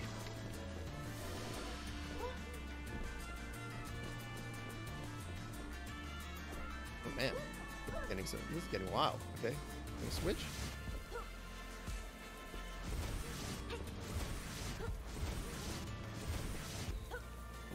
Hey, wait, Peck. I thought I smelled damp cabbages, but it's just a washed-up old dog lady. You look worse than ever. Chivo, my old nemesis / greatest regret. Best fresh from the hopeless loser timeline. Oh man, there's a history between these two. Well, yes, I was just there visiting your mom. Let's skip the formalities, Chivo. You know how much I love your ugly face, but you already lost this one. Take this as friendly advice. Stay out of my way and you won't get hurt. This time is different, even with you having died 23 times. 24. 24, you should know Salvador is playing with too much power. And I have front row seats, darling. Let's enjoy the cast together. Can't possibly tell me you're not a bit curious about witnessing the end of the world? Beginning of a new chapter of the Mexiverse. We're already in a new chapter. This is the sequel. You're even crazier than I remember. Crazy like a goat. Oh, and cheap, lame mentor weekly called. They want to offer you a lifetime subscription for being extra lame. Oh, yeah? Well, Bad Taste Magazine called. They want to see if you'd like to renew. You can't do it. God, just fuck already. Jesus.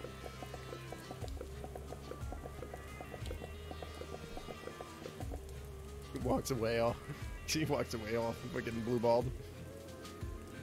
What's down here? Just death.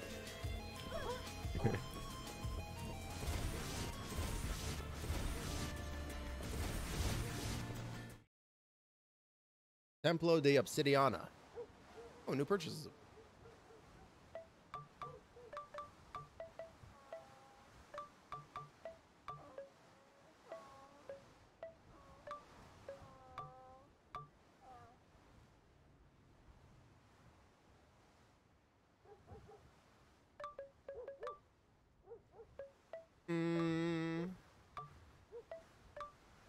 Go ahead and take this.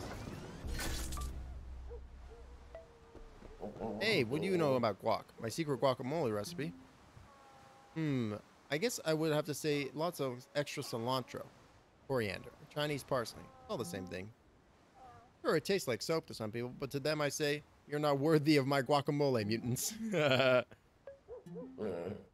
Later. I'm not a big fan of cilantro. It's okay. It doesn't taste like soap to me, but careful. Don't touch my statue.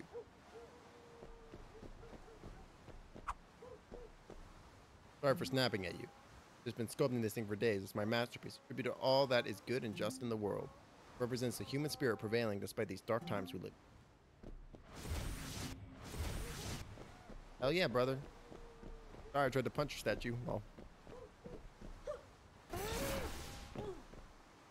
You got a big mouth. It goes into there. See what Flameface has got to say. Man, he's got franchises all over the place, doesn't he? Okay, let's make the most of that new dash punch of yours.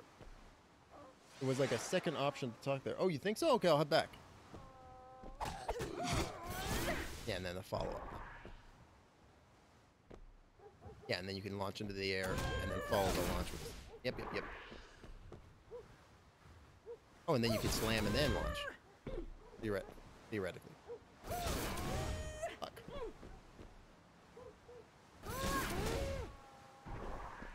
Two different Y menus popped up. Oh, weird. I didn't notice that. Yeah, I'll go back and check that out. Pop.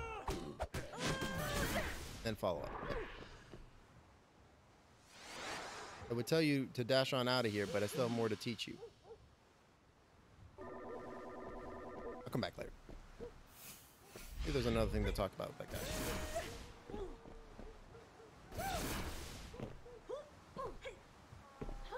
Let's go find out.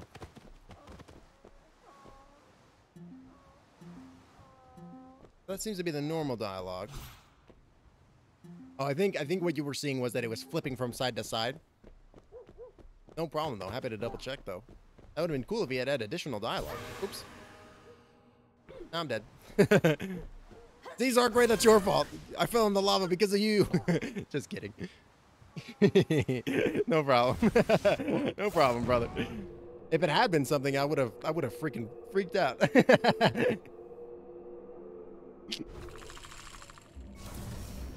Wow, this place is cool. Look at this janitor. I used to be one of the Obsidian Temple caretakers here with my brother. But ever since I died, I've been doing it alone. I guess dying wasn't that bad of a thing. Now I can sweep the dead world while my brother keeps the living world clean. But you know what they say about clean temples? Nothing. My brother and I are so underappreciated. So if I switch... Hey, there's the brother. Who are you? I'm the Obsidian caretaker. My brother used to work here with me, but since he passed away, I've been working all by myself. I don't know what your plans are here, but don't make a big mess, alright? Got enough work to do. I don't need more dirty floors to sweep. That's fair. So I guess I gotta go activate all these different things. Salvador, I feel the power of the obsidian. Yes, yes. Who are you calling amphibian? Oh, did you say obsidian? Cough, cough. You get some rest. You should get a vest. Cough, cough. I'm fine. Must be the carnitas I had earlier. Getting stuck in there. Cough, cough. Once we open the gate to El Otromundo, nothing will stop you. Get me that guacamole. That'll be an extra 75 cents. What a beautiful day to be evil. This is definitely my most exciting life yet. Those other 24 were basically a wash. How does the person die 25 times? 24, whatever. Going this way.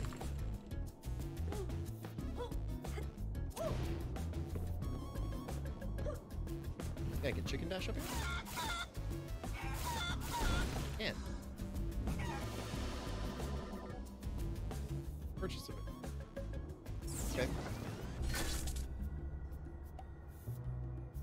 Wow, look at that lava just like hanging out on the ceiling up there. How does that work? I don't know. Physics, I guess. Viento cantan las joyas. Hojas?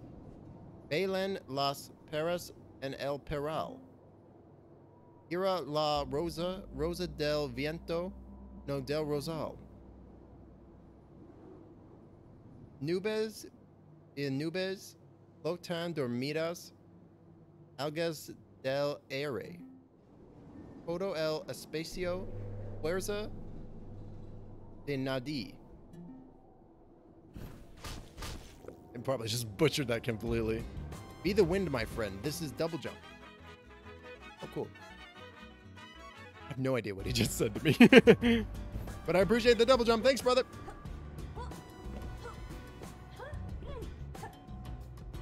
Ah, double jump. My old friend. Hello, double jump, my... That doesn't work. That's too many syllables. Darkness.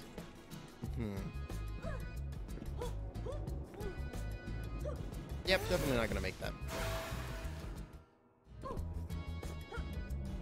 Simmer! Hey, welcome in, everybody. How are you doing today?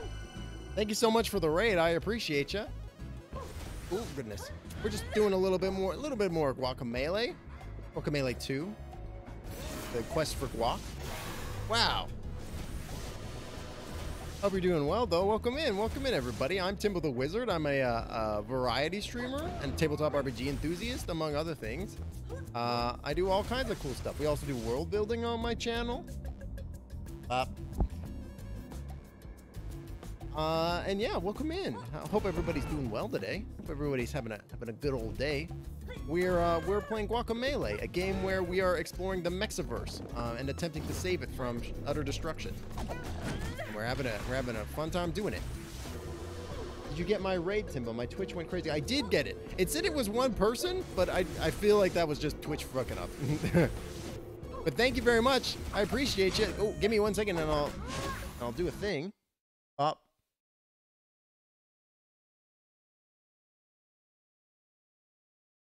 Up. There we go. I think it probably worked. They may have all left in the middle of the glitch. Oh, well, it's fine. Whatever. I appreciate you no matter what. It's cool.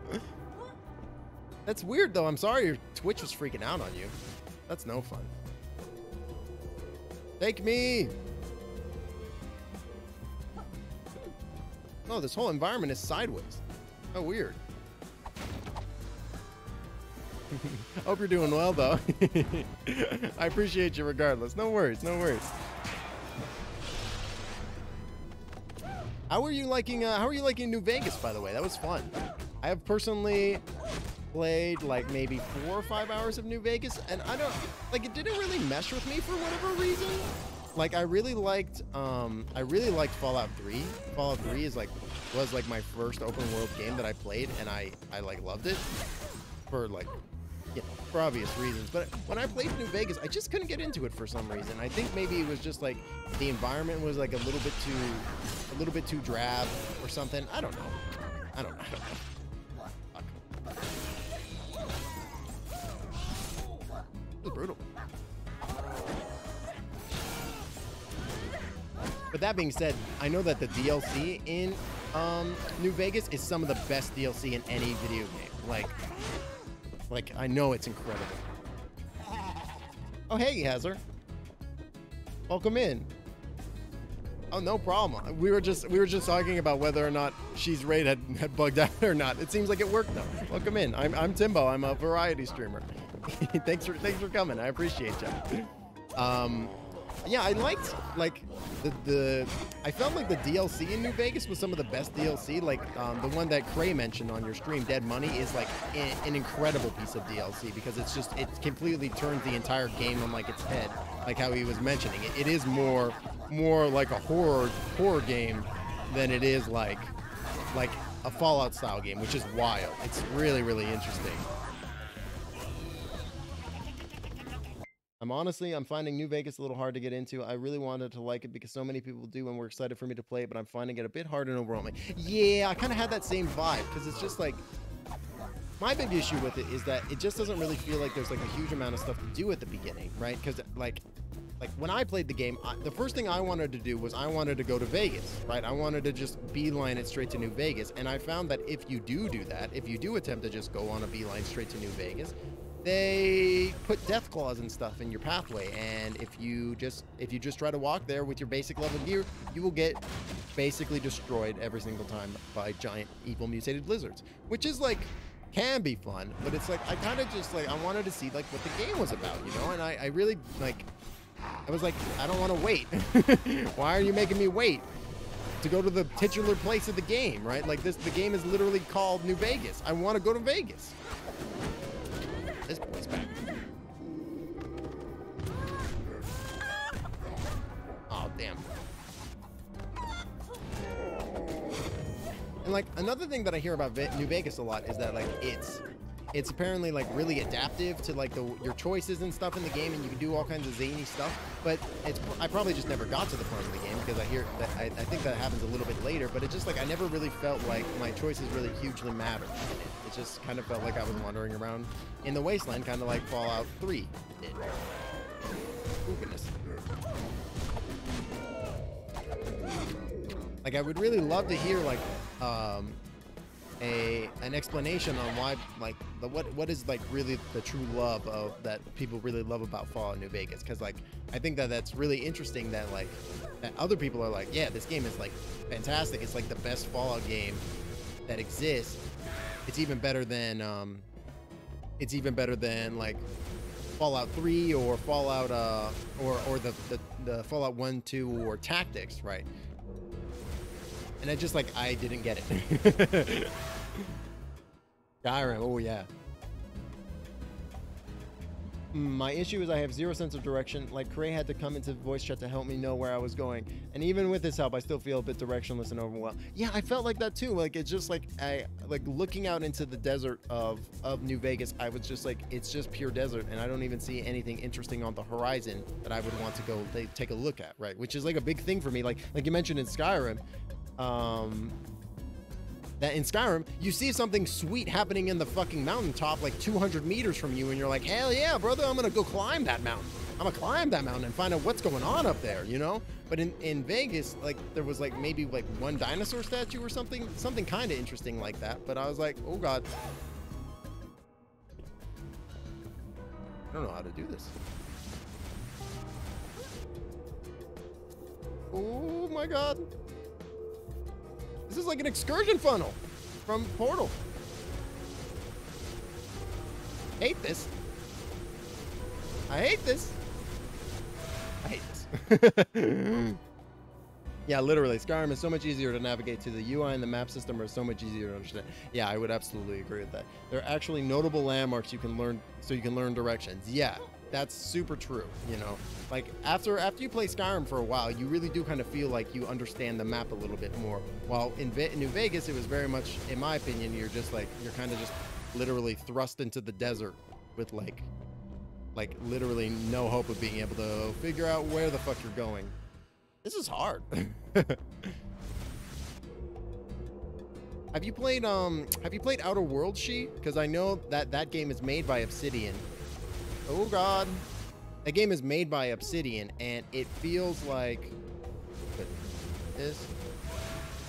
I haven't. Oh, if I think that that game would probably resonate with you a little bit more because first of all, it's sci-fi. So, and it follows a very similar. Now I'm flipping in air. It follows a very similar like kind of style and pattern that like, oh God. No. It follows a very similar style and pattern that Skyrim do, where it's like you walk around and you talk to dudes, and then there are like raiders and stuff that you can shoot and stuff. But it has the way that it handles like your companions and stuff is really, really interesting. And while the companions themselves are not romanceable, there are romances that that can happen in the game. It's really good. There's like some really cute shit. I think you would like it. Like I think you would like it. There's some really cute shit that happens. I think I own it though with the race diversity pack last year. Diversity pack. Oh, that sounds like a really cool bundle that I probably missed. But yeah, no, they do some really, there's some really cool like diversity in that game too. They're like the one of the first companions that you meet, like she basically tells you that she's like asexual, that she doesn't have any interest in like physical relationships or anything like that, and because of that she's had like a little bit of an issue finding people, right? It's like there's some really, really interesting like, oh my God, dialogue and stuff in that game. Like it's real good. I feel like you'd probably dig it. It's pretty cool. Like there's some really good representation in it of both like a minority and both sexual and like a racial minority level. It's really cool. There's some really good writing in it too. It's fun. The new DLC just dropped for it, and I was actually toying with the idea of doing a playthrough on stream. Would be my third playthrough, which I think would be fine because like, despite the fact that I've played it, oh goodness, numerous times or twice at this point, the way that the dialogue works and the faction system works in the game, it really does feel like there actually is like a little bit of more relevance to your choice. And another thing that's nice, because you mentioned I'd love to watch you play. Oh yeah, maybe I will pick that up because it's pretty cool. It's pretty cool. I think like the whole tone of the world too is like very anti-capitalist, like anti-corporation. It's dope. And the way that like you mentioned that it's kind of difficult, like you were having trouble like finding direction in it, and like the way that it kind of handles environments is that like you have these different kind of like worlds that you go to, which are these kind of like smaller closed-in environments that are open world, but they are also because they're a little bit smaller, it's a little bit easier to like navigate around them and stuff. It's pretty neat.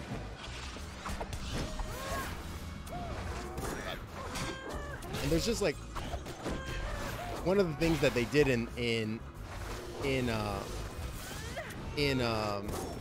Outer Wilds is like, I don't know if you're aware, but in the original Fallouts, you could play a chronically stupid character, where they like, if you set your intelligence score to the minimum possible score, then they like, you literally could not interact with the game in the same way. It gives you unique dialogue options and stuff for that, and it's fascinating. It's super interesting.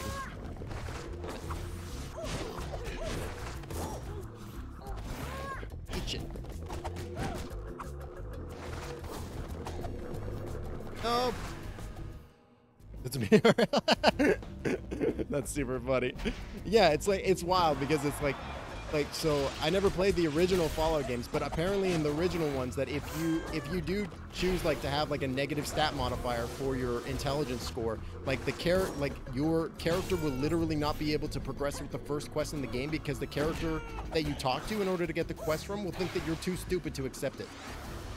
Which is just wild. It's just wild. Like, I can't believe that they went ahead and did that. They were like, yeah, and now we're gonna make it so that way there's like an entire second set of dialogue in the game in case you choose to be like a dummy, which I think is hilarious, you know. And then they did it in Outer Wilds too. So I might go ahead and do like a low intelligence playthrough, because I feel like that would be super funny.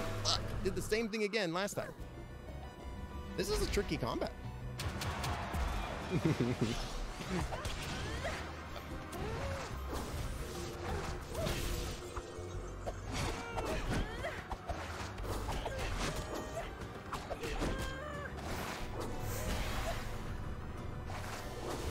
Ooh, skirt.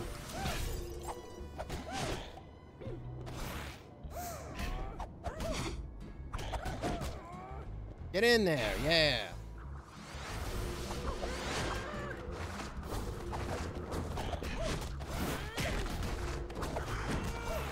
Suplex.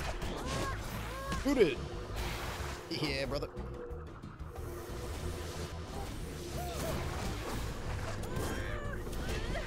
Up kick. Suplex. Yes. Easy miles with, is it Far Cry? Oh god. Hey, that guy took care of himself. You love to see it.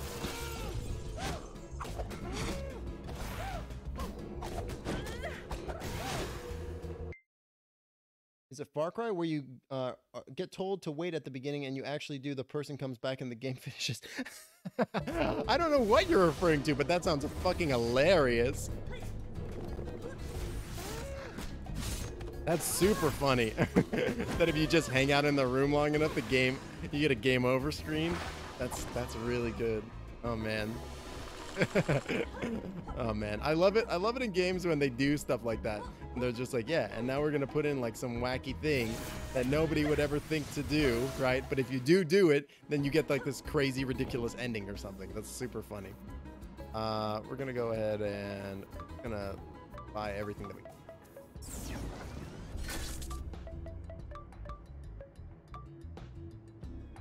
Money.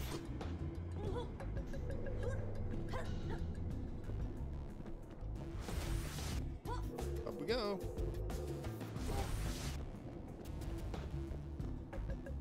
No problem. Enjoy your dinner. Enjoy your dinner, She. Thank you very much for the raid as well. I very much appreciate it.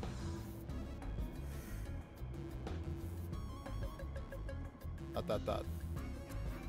Chivo's not here. Oh. Wait, Chivo? Oh, the guy was at the wrong spot. That's hilarious. Amazing. All right, give me just 2 seconds, chat. I'm gonna just use the bathroom real quick, and then I will be right back. And what is going on with my stream deck today? I don't even know. It's very strange. It's like, there we go. It's like acting real slow. I don't know what's going on. Anyways, I will be right back.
Alrighty, chat. I am back. Game capture. All right, so now I've got the headbutt. Which is going to open us up to a lot of new areas. Ah. The good solid neutral. Go. Oh, now we go. Up we go. Bam. Up, there we go. Up we go. Okay.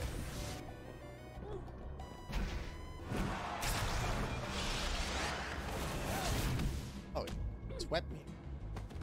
Screw you. Sweep this. Now do it again. Where's Mega Headbutt?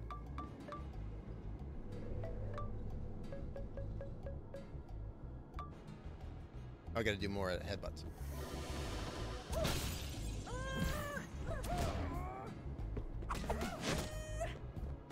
we go. Oh, these guys are fun. I remember those guys from the first game. Oops.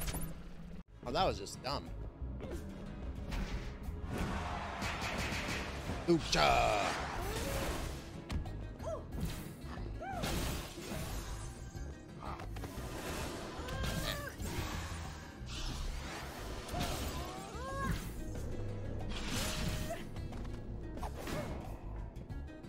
You double-headed can keep the door.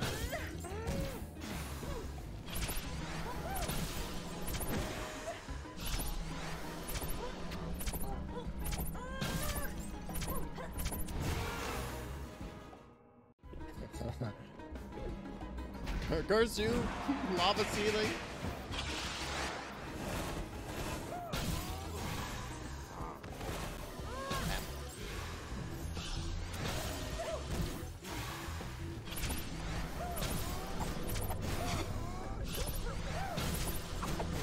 Much easier.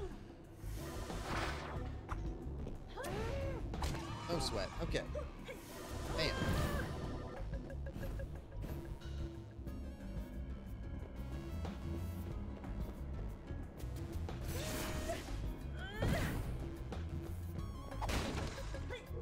Descend. Okay. Oh, there's like several more. Damn. Again. Wow, what's the need? Oh! Excursion funnel! Oh my god. Whoosh. You just got whoosh so hard. Whoa. That's pretty pog. Alright. I don't think there's anything more over on this side for me to really access. Yeah. Damn.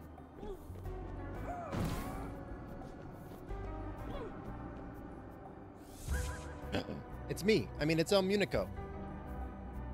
Okay, so the golden rock was just a rock. Oh. And Jaguar Javier has the jade relic now, right? Look like an idiot, Gertrude. No, it's true. Ladies, as you know, Salvador is still angry. Doesn't want to see us. That's why we have to sneak in and find the obsidian relic before anyone even knows we're here. I'm going to need your help to pull this off. Let's make magic. It really is me. Jump into his pocket. Ah.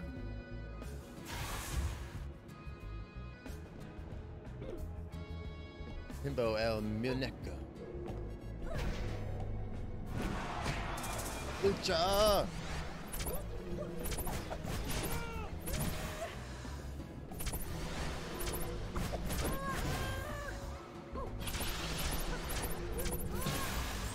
Hey, that's really fun.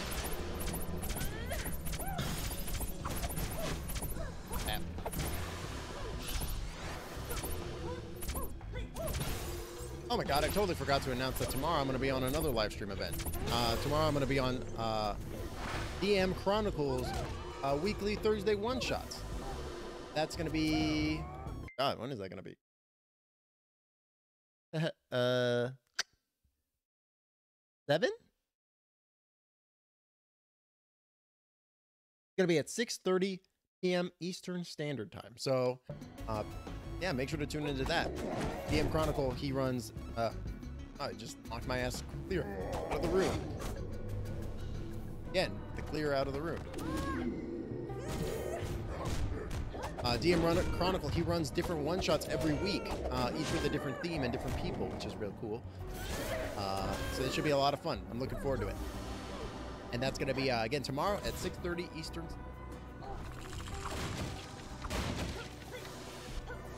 Can't believe I was mentioning all the different stuff that I'm going to be on, and I forgot to mention that.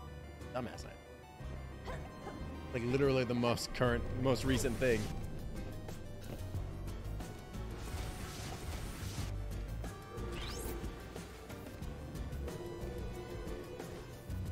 Hog.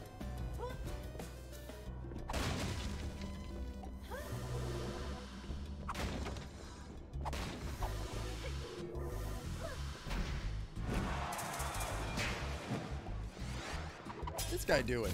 Whoa, he's a ninja!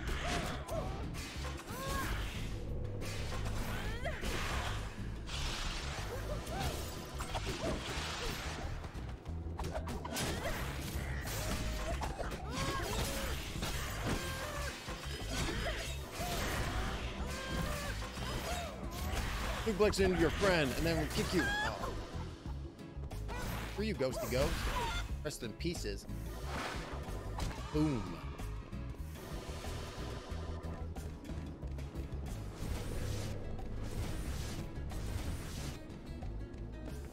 Oh, this is gonna be fun. Oh, that's not nearly as bad as I thought it was gonna be.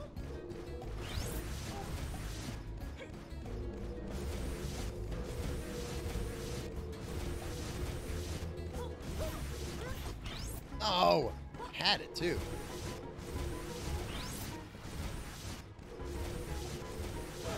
Tell me shit. Tell me shit.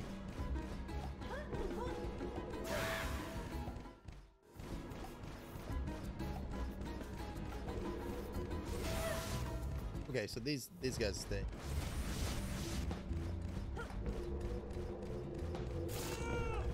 Oh, just.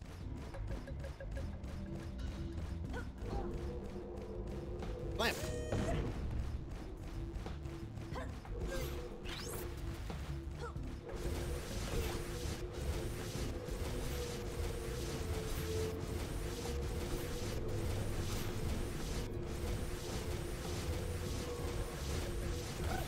Jesus Christ. You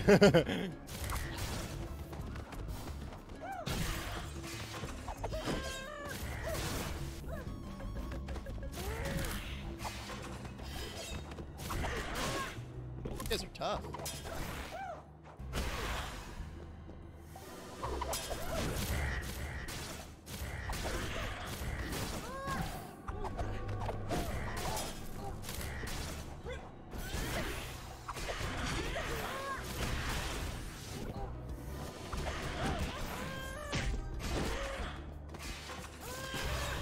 There we go. We love to see it. All right. I think I'm actually gonna start saving up cashola for some of this other stuff. Oh my god, predict combo. That seems very good though. And Flameface needs a lot of money for his X. Jeez. What the hell is this?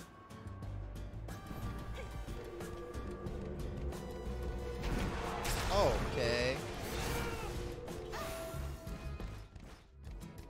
This is a banana.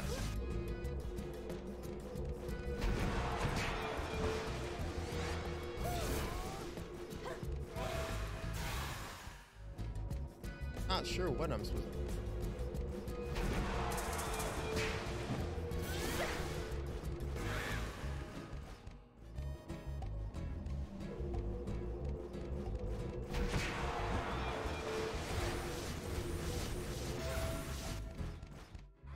This is crazy, okay?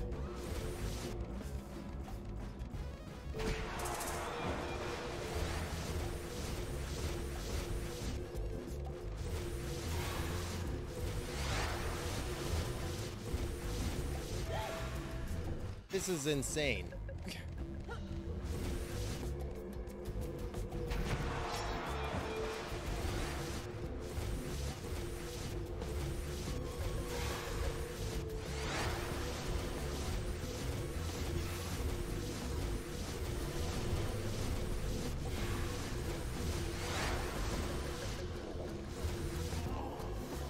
Oh, please.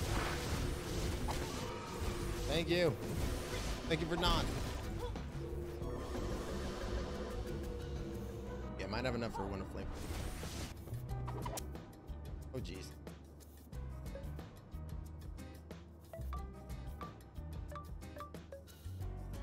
Dodge when you hit the ground to get up quick.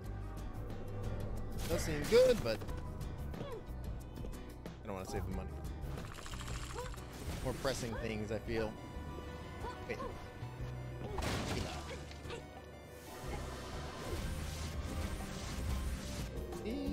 Oh god.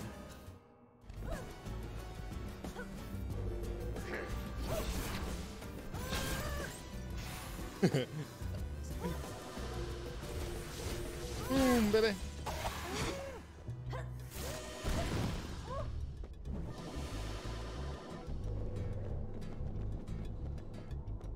Okay, we're going up. Wait. Boom. Yeah, there we go. Yeah. Awesome possum. Hey, now I can actually upgrade. Afford Flame Face's upgrade. I like that. That's basically, I feel like, gonna fund me throughout the rest of the game. Pretty straightforward to get a 25-hit combo.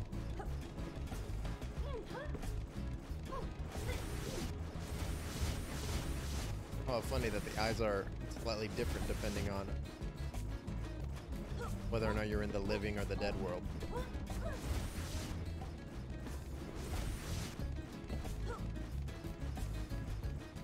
Oh my god.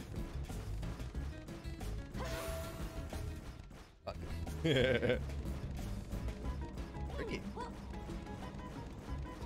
Oh, I can fall.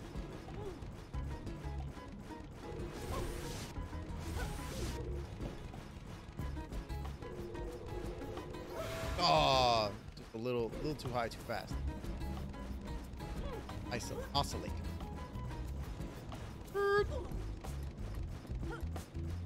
This is itchy. Terrible time to be itchy. Okay.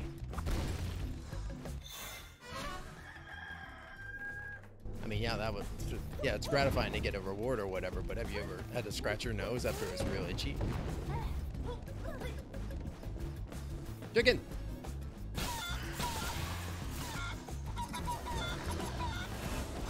For the power of the rooster!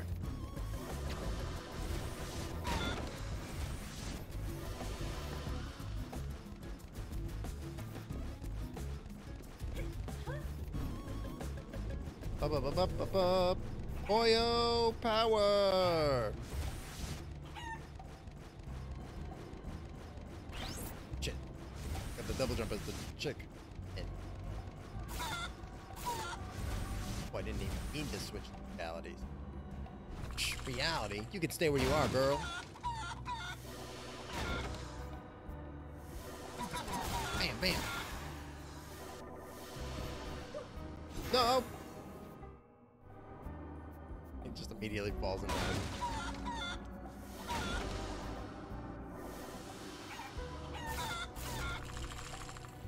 Save that, I've already smashed the barrels, god dang it.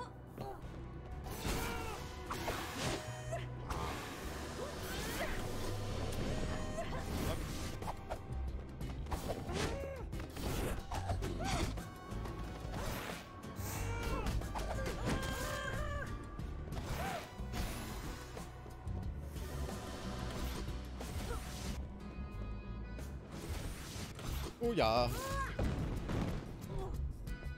Come on, it's lucha time.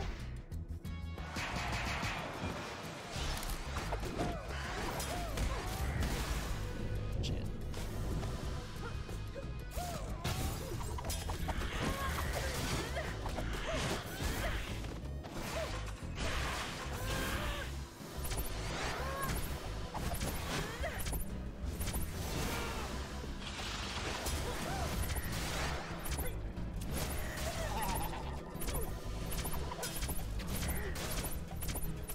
Energy.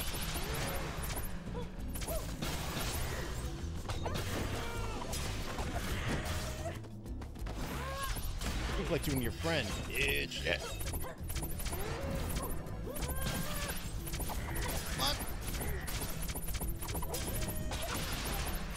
I thought when that guy goes up, I thought he just died.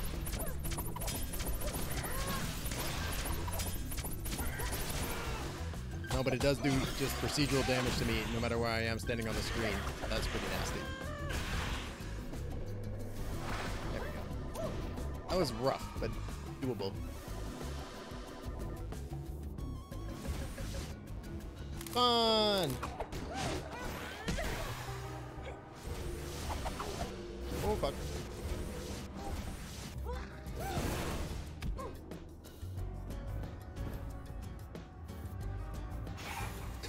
They'd really just turn into a chicken and jump into the lava, didn't I? It's gonna be a fight. Yep.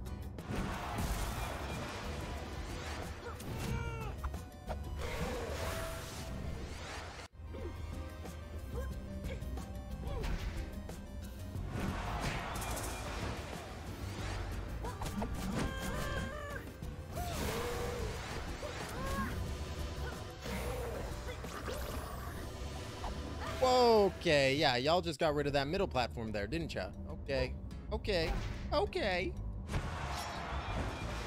Fine.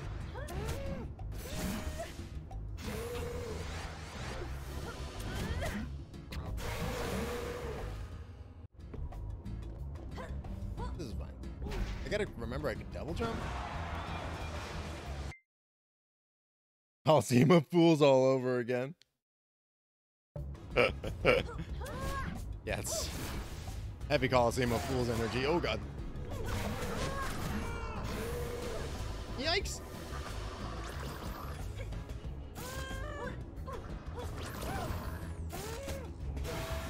Man, for some reason, before I was able to break out of the slam. I slammed him into the ground, but then I broke the slam. I did like an interrupt.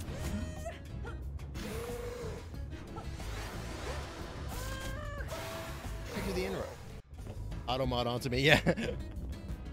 I don't know. Sometimes, like, what got automod that time was the fact that you used the word "oh God" and "fools," which I mean, I guess I could see that being. Hey, I did the cancel again. I guess I could see that being a problem in some people's stats, but I don't think that that's an issue. Oh, I think it was fools. Yeah, fools was one of them. Very odd.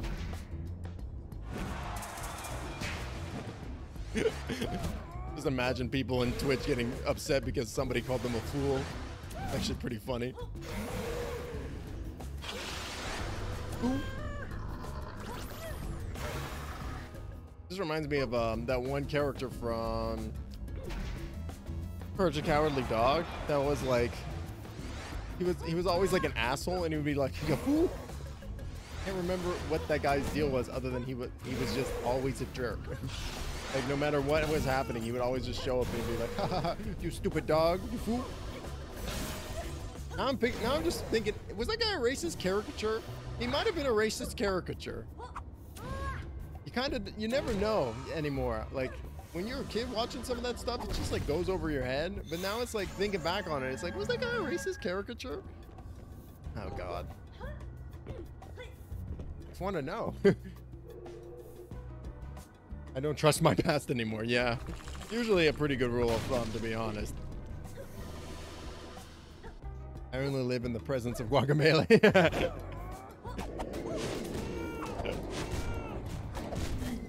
Yeah, man. You gotta admit, like, they're really handling like the whole, like, you know, just Mexican mythology and like all the different like themes and tones of that of that mythos and like culture really, really well. They're really nailing it. It's cool. I really like it.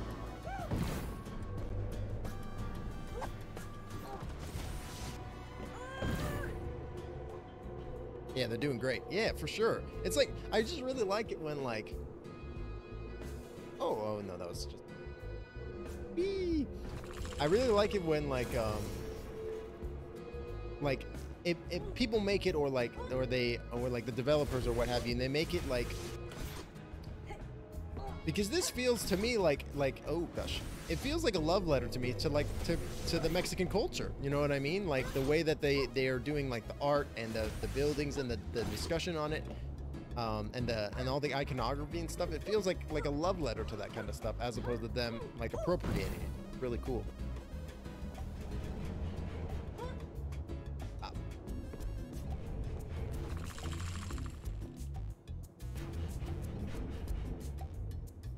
Run. What the hell am I supposed to do about this? Fuck.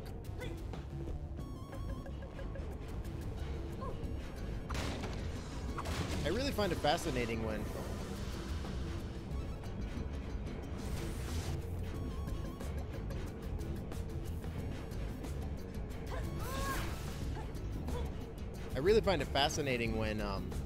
when developers and designers and stuff, they really make things that are impactful to them, and they do so in such a way that it's like, yeah, I did this because I wanted to respect it and because I love this kind of stuff, right? Like, oh god, like the way that Guillermo del Toro handled Pacific Rim is a great example of that, because it's like, yeah, he respected the source material of both, like, gosh, like giant robots and that kind of stuff, and giant aliens from space and things, but then he also.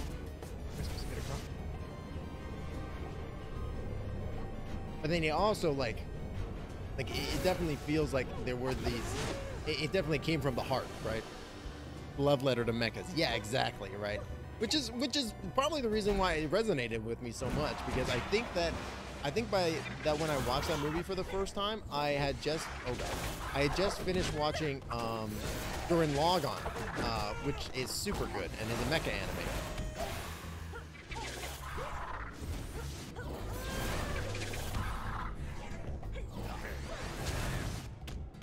And I had never really watched a huge amount of mech stuff before. Like, I of course knew about mechs because mechs are fucking awesome, but like I never like watched like an anime that would be considered like, I never watched like Gundam or anything like that. Although I knew about it, I was like, Gundam seems really cool. It's just like it was always on that, like it was always on Toonami just at like the wrong time, right? It's like I wanna watch this and it looks awesome, but it's like 2 a.m. right now. It's like 2 a.m. right now, and I'm super tired. Gurren Lagann, my jam. Hell yeah, brother. Help me push through some tough high school years. Yeah, man. Gurren Lagann is super good. Oh, God. You know, I mean, it's good. You know, nothing in this day and age is perfect, especially when you do, like... I think I gotta hang out on this wall up here. You know, like, you know, there definitely is some issues with Gurren Lagann, too. Nothing is perfect, and I think it is actually incredibly important to be able to have this kind of discussion and be like, you know, the thing that I really like, it's not perfect and it has issues with it, but the tone and like the heart of Gurren Lagann is so good. Like, it's just like yeah, fight the power, you know, believe in yourself because everybody else believes in you, so why shouldn't you? You know, so good. It has issues, but the core message, yeah, exactly, right.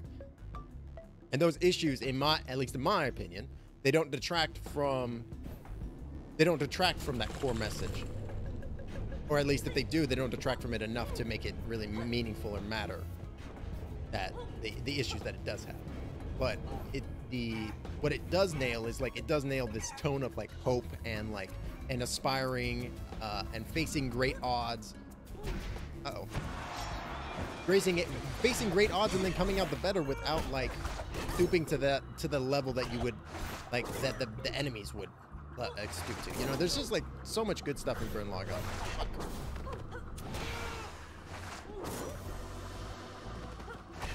And I haven't watched a huge amount of other Trigger properties. I've watched Kill la Kill, which I really like actually. Which again has some issues for sure. Don't get me wrong, but like I like the way that they maybe not excused, but the way that they explained the quote unquote issues as being like, I mean, the over the top fan service and such. That's my first actual death from an enemy. Wow. Like the fan service issues with like the outfits and stuff and the you know, the magical girls trial transformation sequences. I always thought that was such an interesting way to do a metaphor for like womanhood and like, you know, talking about these kind of deeper and like a little bit trickier to handle concepts that you don't really see addressed in anime whatsoever. Like talking about like identity and like, you know, and things like that. You know, I found it to be really, really interesting and like a little bit of a breath of fresh air. And also the animation is just fucking amazing.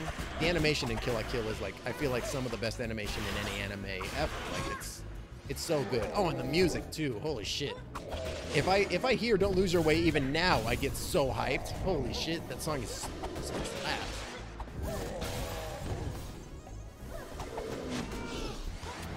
Oh, Zarkre's saying interesting things, and I want to read them. I don't want to die though. That's what I want to keep out of it. Yeah. Also, not comparing yourself to the worth and accomplishments of others, which is a big issue for me. I liked Kill la Kill, but I feel the core message wasn't there as Gurren Lagann. But it's definitely up there. Yeah, I would agree with that. I would agree that the message in Kill la Kill is definitely like not nearly as clear cut or as well stated as. Oh, this is wild. As well as clear cut or as well stated as Gurren Lagann's messages, for sure. But I still like what they tried to do. You know what I mean? I still like the tones and the themes throughout the show, and I still really like all the character designs. Like what's her name? I love what's her name? Goddamn, what's the character's name? I can't remember her name, but her friend who is like who she lives with for a while and is like a she's really into food, and she becomes Mako. That's it. Thank you. I love that scene where they're like, yeah, and now she's Fight Club Mako, and she's badass as fuck, right? Like, holy shit, so good. Oh no.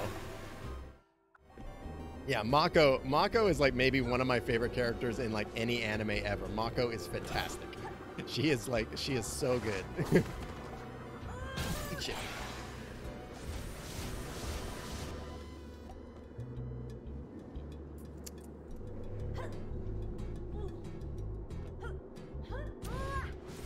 Oh, what?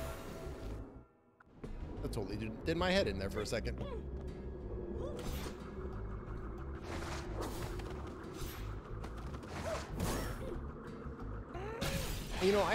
I also too recognize that, it's definitely not everybody's cup of tea. It's for sure weird. Like, it's for sure got some weird tones and vibes, and it also has just an absurd amount of fan service in it, which, some people don't really care for, which I can't really blame them. It is very, like, hypersexualized, which is, like, not the point of it, but it definitely is an aspect, for sure. But have you seen Promare, the movie Trigger did? It feels like Top Gun, Tengen Toppa Gurren Lagann level of theme and greatness. No, I have not seen Promare.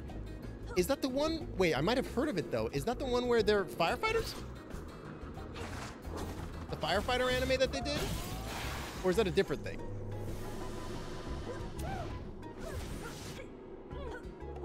No, so damn close. The firefighter one. Okay, yeah, because I saw a trailer for it, and I was like, this looks fucking dope. I have not seen it though. Promare, I gotta remember that. Damn.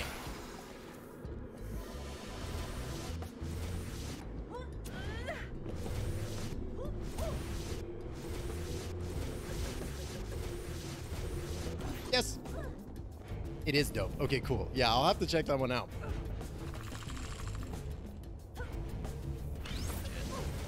I don't watch nearly as much anime as I used to. I used to be fairly big into anime. I just haven't I don't know, nothing's really resonated with me so much lately. I've been like watching some of the classics with my partner because they never watch a huge amount of anime, and we've been watching like Cowboy Bebop and stuff, which is like still super, super good. It's fucking excellent, and it totally holds up.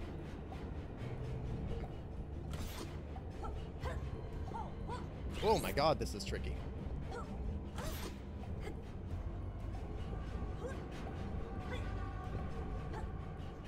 Oh god. Yes. I feel it has less issues than most of Trigger's works, but I think the format of film makes it so they cut a lot of the bullshit and go straight into the fights and themes and don't hold anything back.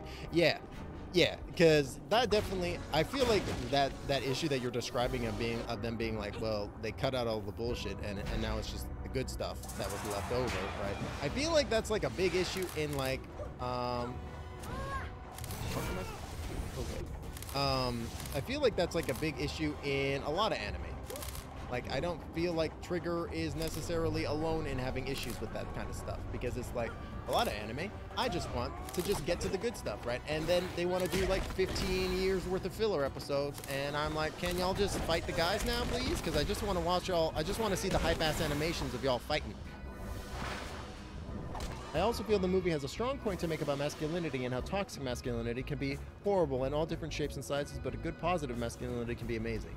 Yeah, that sounds like a really interesting theme to explore throughout the course of a story, and I can definitely see that the use of like firefighters as a narrative mechanic would be there too, because like firefighters are kind of like, you know, these like strong, almost like, you know, being a firefighter is kind of like a little bit of like it's like it's almost like you're trying to become like I almost said like a good version of a policeman. Jesus Christ. But I feel like that's true, right? Where it's like, yeah, you want to help the community in a way that doesn't, you know, cause you to be an active member of the police state that we live in, as well as, you know, trampling the laws or the rights and, you know, humanities of everybody, basically. But, you know, I could definitely see that being like a really interesting way of telling that story about masculinity, even if it's not super hereditary. Yeah, I definitely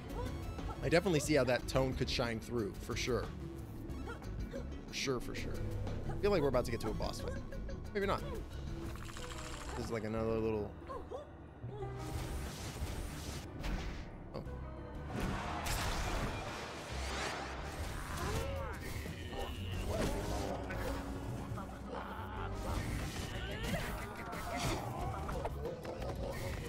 You know, being like a firefighter, like I feel like you're actually giving back to the community, and as well as like, you know, literally putting your life on the line, more so than as a police officer, like the 20th most dangerous job in the U.S. Did you know that being a fucking garbage person is more dangerous than being a police officer? They have a higher fatality rate and an injury rate than police officers, which makes fucking sense because you're dealing with somebody's garbage. Who knows what the fuck's in there, right?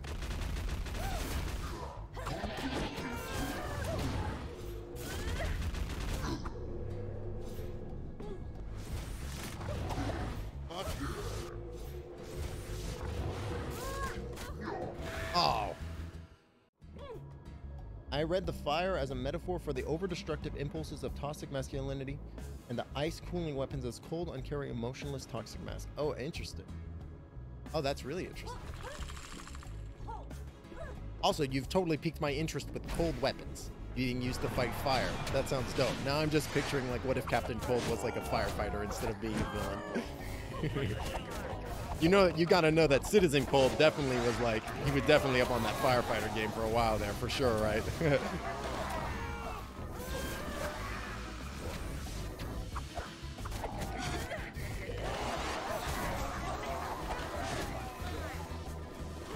$138 hits, hell yeah, brother. Oh, and then he knocked me into the fire, what a jerk.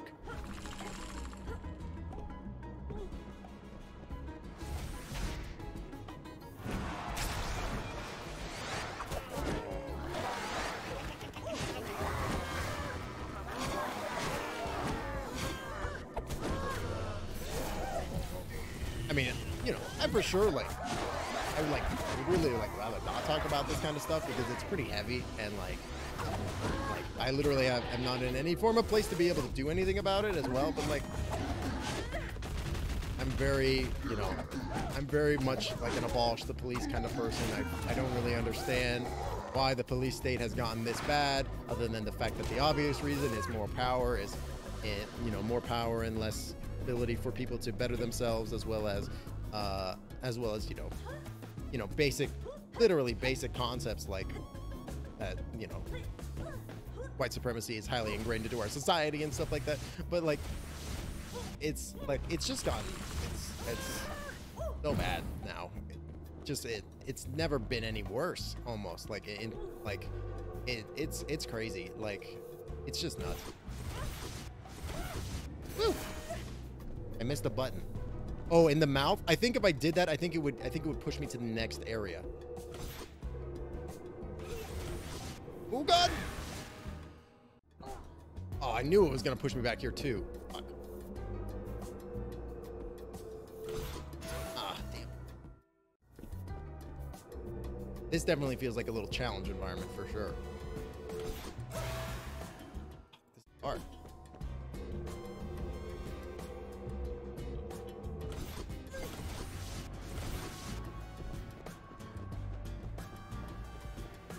Gotta just take it down.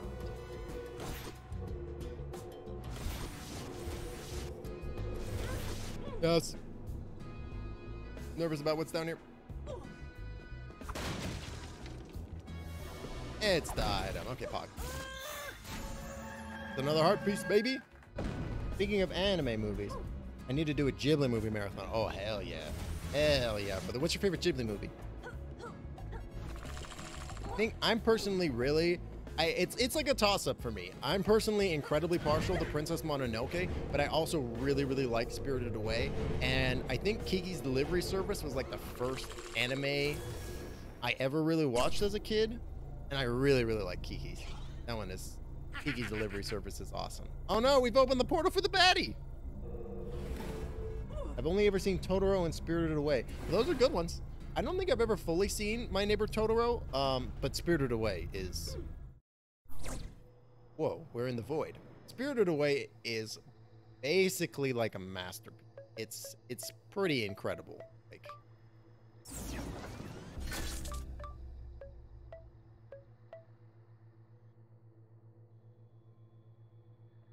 yeah, I'm back in the abyss. We're in the void now. Oh god. But there's no dead world here either.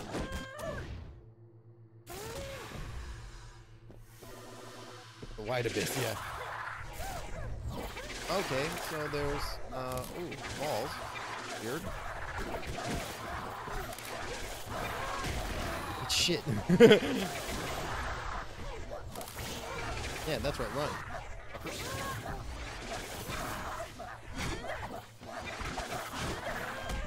Say hello to your little friend.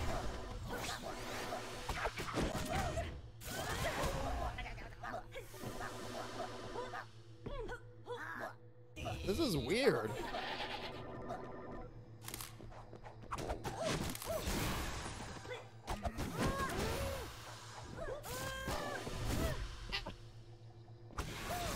This is totally throwing me for a loop, actually. Oh god, people are messaging me on Discord. Can't you see I'm streaming? Oh god!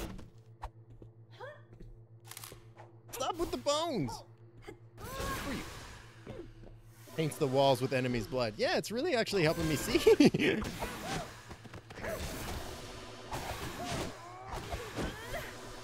Bitch. Wow. Is this guy the third brother? Is there something more over here?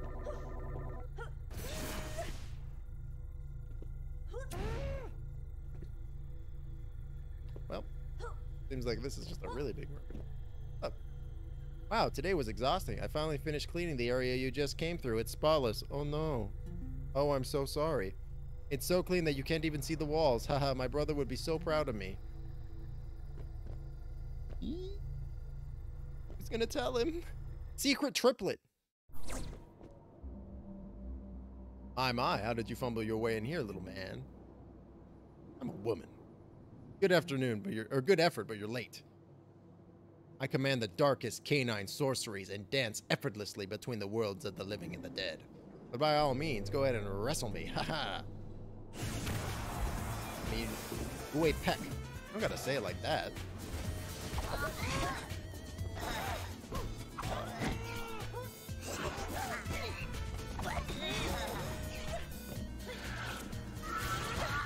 Try to freaking Omega Laser me? I'm gonna Omega Laser you with my knee.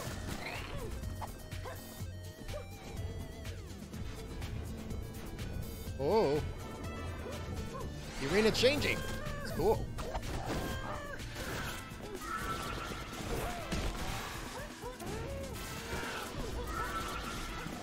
He's doing like, man, I wish I watched more Dragon Ball Z. He's doing like some kind of like advanced Kamehameha at me. Or she is. Hey, we know that Uwe Peck is the female dog lady. Oh.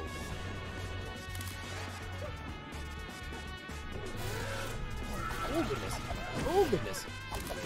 Oh lordy. Up, up. That's not fair. Why don't you hurt your own boys?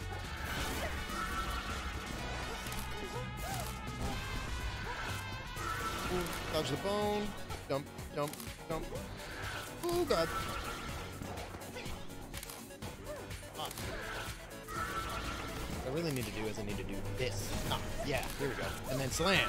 Oh, and then I got cut in the bottom. That's booyakasha, booyakasha.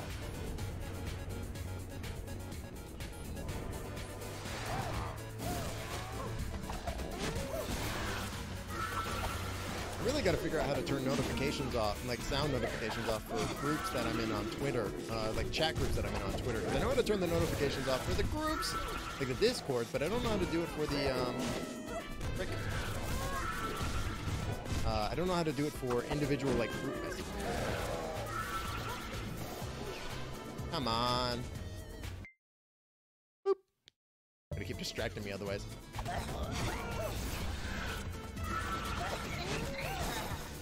That's cute. Bam!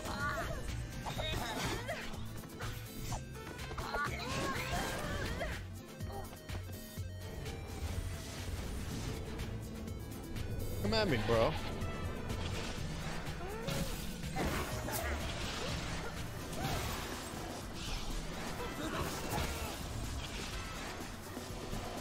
Chicken! Chicken! Slam! This is cool.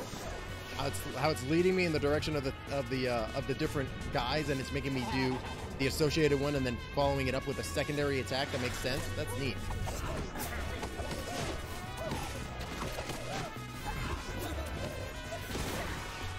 Whoa.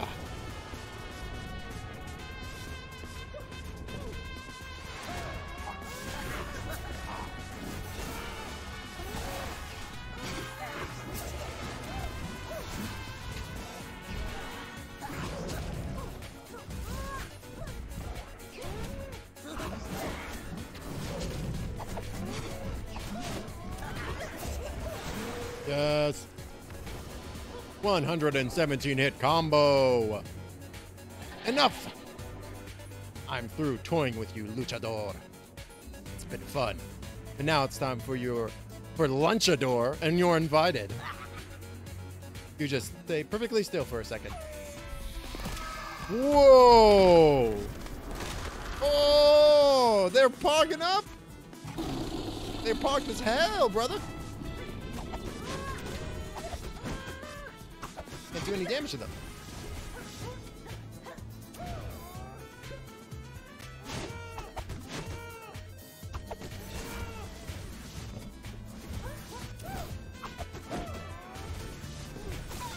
It's the power of chicken.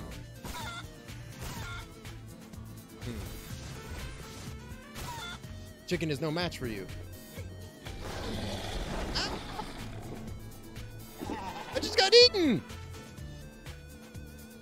Very well designed to make you feel like a proper luchador. Yeah, exactly. Yo, maybe wide attack. I don't know what's going on. Don't you hate it when a snack just makes your stomach upset? Oh, beat your heart up.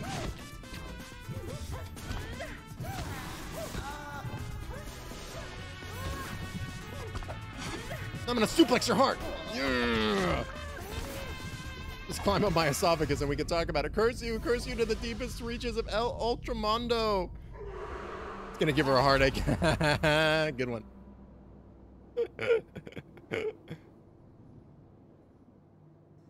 That's pretty wild. Woo, let's do that again. I'm okay, thanks for asking. They're just ahead now.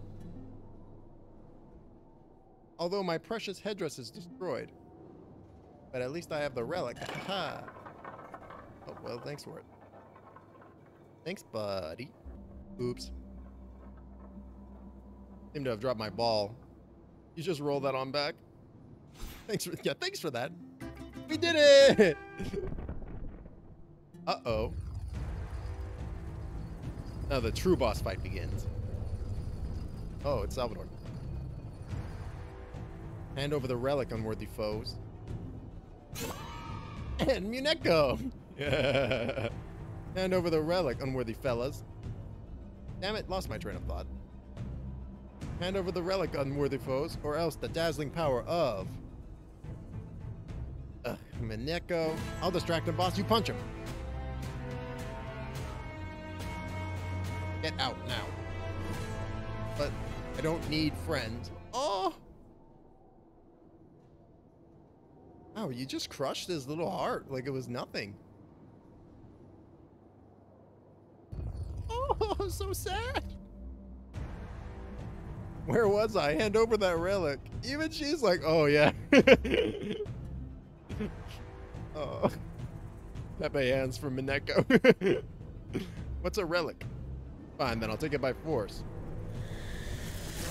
We love you, El Muneko. Whoa.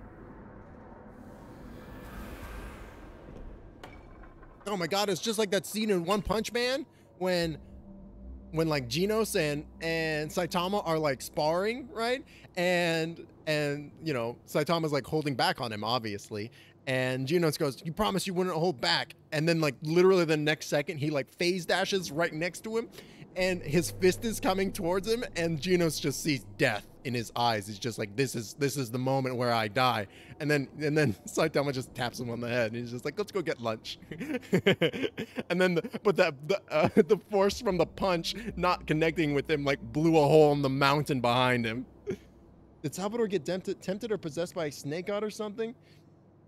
I'm not sure. I think they mentioned the mask is killing him. Yeah, it's so like that, right? Now come to Via Chula to collect the final relic. Come on, Uwe Peck. Hi, chumps. And he can speak really well she can speak really well with the ball in her mouth. Was I too harsh on Muneko? Yeah, brother, you were a jerk to him. Don't be mean. Just want to be your friend. What else could go wrong? Why would you say such words? Die. Oh my god, I've just been yeeted out of the freaking tower. Finally, it's perfect. My tribute to justice will stand for all to see. Forever. God damn it, Tostada. Oh. The slow zoom in on the dude's stupid face. Whoa, brother. Gonna go down faster, too. Slam. Bienvenidos al infierno. Vacancy. No air conditioning. Am I in hell? I mean, hell's frozen over. Oh, we know who's the villain of the third game. Yeah, that guy and the one Uechivo that I killed all the statues in. Those two are gonna have a sweet team up, right? Wait for it. Sorry, I can't let you through. You're not dead yet. Oh wait, you died 7 years ago? We're still missing your C7038 form, and we need 2 passport-sized photographs. Oh god, it's too real. Oh, he still can't let me go. All right.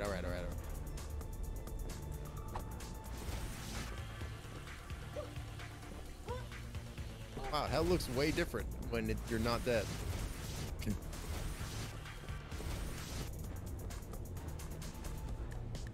Wait, so the other one is still alive? No, so in this universe, oh, that's a good point. If his page is missing, yeah, he never showed up to hell, didn't he? Weird. That is strange. But they said in this universe that Juan died fighting Kalaka. It seems like that might not be the case. Because why would he? You're right. Why would the page mute it? I'll teach you the real slamma jamma.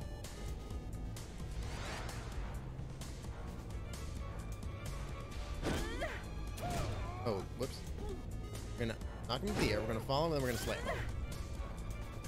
Knock him.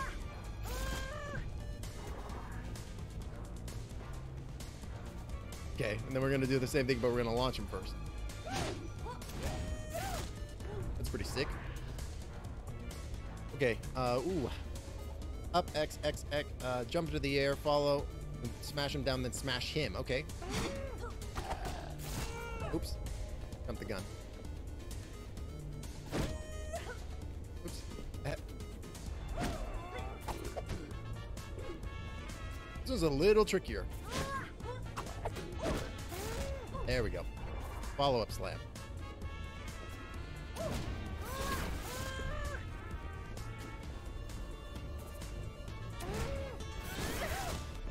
So good. Maybe, just maybe, Salvador is one who put on the second mask after failing to get more power and it took over him. Because Salvador seems to be having some personality issues, so maybe those are Juan's true nature showing up. Yeah, maybe. That's a really interesting theory for sure. I'm curious to see whether or not that's gonna shake out to be true. Nicely done. Much as I loathe to admit it, I still have more to teach you. Yeah, it definitely feels like Salvador that we're fighting. I mean, he looks a lot like Juan, doesn't he? He's got this literally the same exact build, and like their outfits are very similar. So maybe he died fighting Kalaka, and instead of like staying dead, like because he had the ability to shift between the dead world, right? He came back after getting this mask. That's an interesting theory. Like, we only see his grave, but maybe Juan died, but only personality, right? Maybe he sold his soul or something like that. Headbutt time. You should be familiar with the concept from looking in a mirror. Oh man, I can't believe we're almost at the end of the stream. Just whizzed by. This game is fucking so good.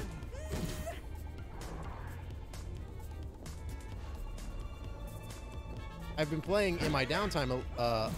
The Witness, because I played it a bunch when it came, not when it came out, but after I got it like on like some kind of bundle or Steam sale or something. Yeah. This one's a little bit harder, and that game is so good, but it's like doing my brain in. But like it's kind of like it's so fascinating because I really love like all the way that the world, the game mechanics and the narrative of the world really thrive on like this kind of like almost lack of information. It's fascinating. The win is really cool. I'm too scared of playing it. I have it, but I'm too afraid to get brain melted. Yeah. I totally know what you mean, because like I played it for like 10, 15 some odd hours, and I just felt like I got to this point where I was like, I have no idea what the fuck to do, and I'm lost, right? So to counter that, what I've done now is I've got like a piece of paper nearby. So whenever I find something that I don't know, I'll just write it down. I'm like, I found this weird door by this riverbank, or I found or this is how this mechanic works. So that way, if I forget or if I come back to it later, I'll have these notes that I can look at and be like, this is how I play the game. Lol. You have to move faster. Try canceling your power move with a roll. Did it first though, the best. Oh, side B.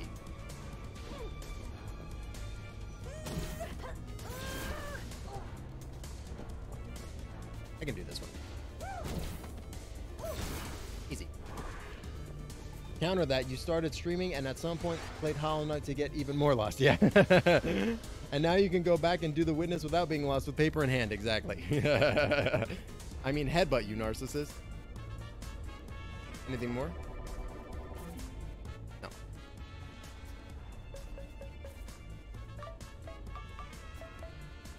Need like a little bit more. Yeah, and I really like the way that they did Hollow Knight, like a whole like lava area. Wild. Like Hollow Knight itself is such a fascinating game because like the way that they did the narration in that, and the way the telling of the story through like the environmental design and the like the use of the dream nail to be able to tap into people's memories to be able to understand what they're like thinking about. So interesting. Yes, that's gonna be another energy orb, baby. Woo!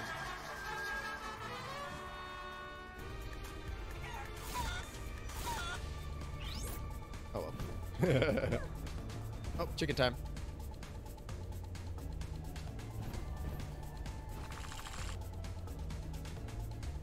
Down this way. You gotta be a pollo. Yeah, here it is. Not gonna lie, I legit almost cried when I saw the Hollow Knight start to stab itself with the same music it plays when you get out of the abyss in the flashback. Yeah, I mean, it's like an emotional game for sure. Oh, this is gonna give me a third boost, isn't it? It's like an emotional game. It's really interesting. Like the use of music and tone throughout the entire course of the game, and the way that it all kind of ties back into itself is fascinating. It's like the Hollow Knight is remembering its past and trying to help you. Right. Yeah, exactly. Don't give up, traveler. You are courageous and your power is growing. With our ancient Poyo glide technique, you will gain mastery of the elements. Gravity's very hold on you will weaken. You will float in the air like a valiant leaf. Be the leaf! There's also even greater reason that's locked by being behind the path of pain. Which is oof. Thanks, Poyo Pope. Oh, cool. Now I can flap my sweet wings. Oops. Am I gonna have to attack this guy again? No. It's just here still. Oh, that's really nice, actually. Poyo Pope saving the day once more. Gotta do it. I'll leave it at that. Yeah. Yeah. Sweet.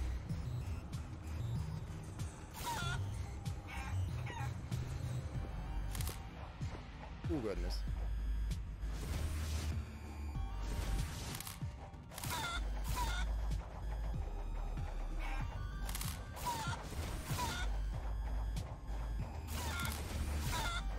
Yes. Yeah. That's gonna be another piece of heart container too. Yeah. Hell yeah.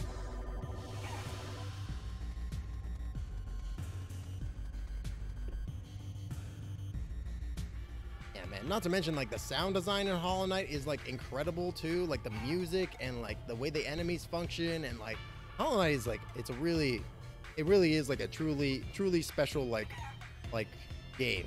And like I kind of like before I played it, I didn't really understand why people were so excited about Hornet, or about the fact that we're getting a new one, Silk Song, starring Hornet. But like, and I want to know more about what's going on in that universe for sure. Like it's super cool and interesting. There's a great trilogy of videos on YouTube analyzing the OST, the leitmotifs, and how it connects to the deeper, connects to the lore. Probably mispronounced that word, but I know what you mean. Oh man, look at this guy. Oh hey, wanna talk to me? Do you have an appointment upstairs with Mr. Diablito?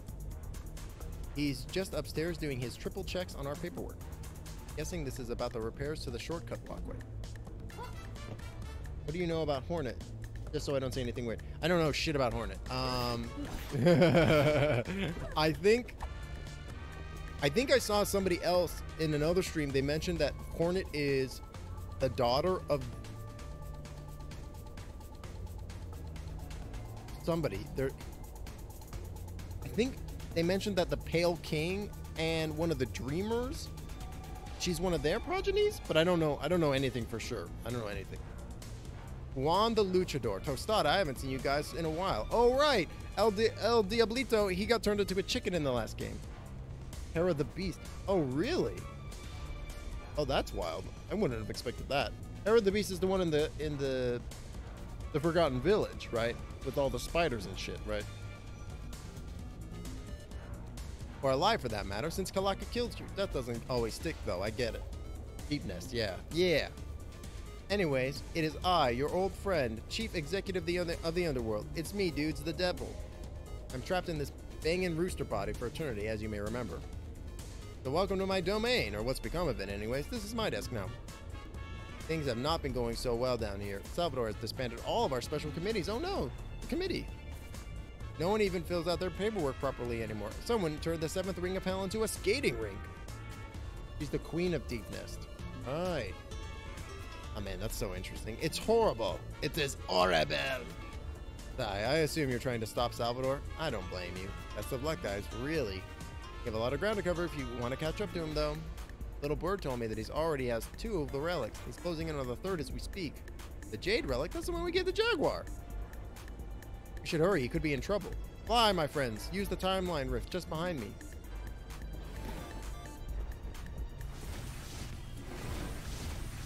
Man, so in the living world, this is just like a nice area. In hell, it's like this crazy, like industrial, like all these cogs and shit. Wild. So Deepness and Howlness never got along. The Mantis were tasked to keep the beasts away, and the tram they tried to make was destroyed too. Oh, that explains what the Mantises were doing down there. Because I always thought it was curious that the Mantises seem so different than everybody else in Hollow Nest, as well as it seems like they still have their cognition, right? It seems like they're still aware of what the fuck's going on. But when the infection showed up, the Pale King asked Hera to help in the Dreamer plan, and she agreed on the condition that she'd get a child from the king. Oh, wow. Hey, how do you like my car? She's a beaut, eh? A real beaut. Love to take her for a spin on a sunny day like this. Yep, just got her cleaned for my dad. It's my dad's. Well, have a nice day now.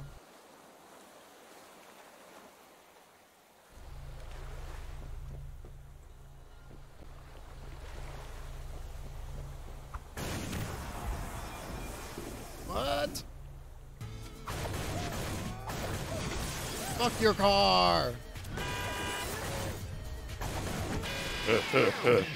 Perfecto. 30,000. The Mantis is still sane because they got a strong will to resist the infection. Right. Common bugs didn't and got taken over. That explains. Because I always thought it was interesting that the Mantises, they don't have any form of infection anywhere in their village, or they don't have the orange eyes or anything like that. That's wild. Wow, Juan, what came over you? Sometimes you just gotta smash. So I think that my dad is a freak. I think this is a reference to like Mortal Kombat, right? Or maybe different fighting game for sure. But it's like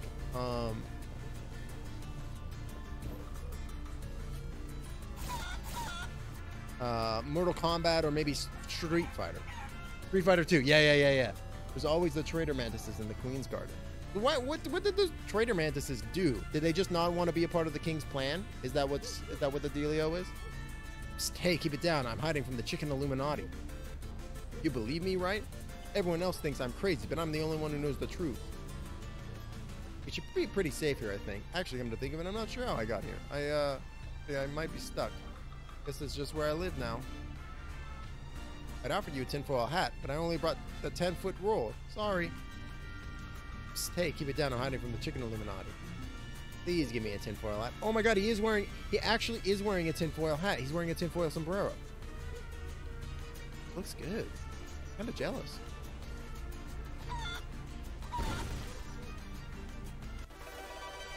Oh, what a good outfit that is. Oh my god. I want to wear it. Ah. Oh, I gotta get it again? That sucks. They took the infection willingly to become more powerful and were exiled. In the Mantis Lord's boss arena, there's a fourth broken throne. It was the throne of the Traitor Lord. Oh. That explains also why that Traitor Lord dude, he had the infection in him. That's super interesting. Beep. Oh man, that scene too, when like you fight the Traitor Lord and then like Cloth sacrifices themselves to like help you, and like and she's just like dead on the dude's stick. I like teared up a little bit. I was like really sad about that because Cloth was like one of my favorite characters. And then when I came back and she was a spirit and I brought her into the Dream Nail, I was so pogged. I was pogged as fuck when that happened. Man, but that was so sad. I was like not expecting that at all. I gotta play Diablo. Yeah, you can take her with you. Yeah, man, I thought that was such a nice little moment and thing that they decided to do in that game, where you can bring her spirit and her memory with you. Oh fuck! Because she's fulfilled her mission, right? Even if you leave the room, the spirit goes away and she has no regrets. Right. Like the tone of that game, like the themes and tone of that game of like dealing with loss and like almost like the futility and kind of beauty of life in that. It's a really, there's some really interesting tones and stuff going on. It's really cool. Oh god. As well as like in most Souls kind of games, it also is like heavy about perseverance, right?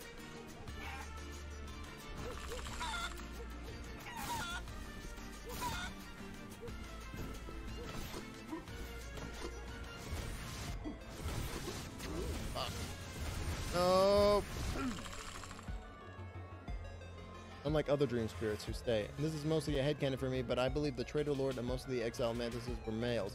Because of the whole male mantises are weaker than female. Oh, that's really interesting. That would make sense too, right? Fascinating. Fuck.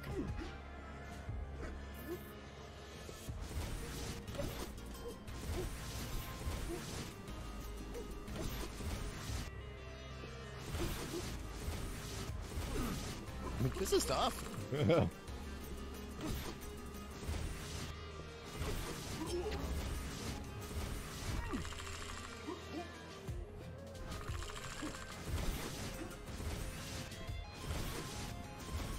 Oh no.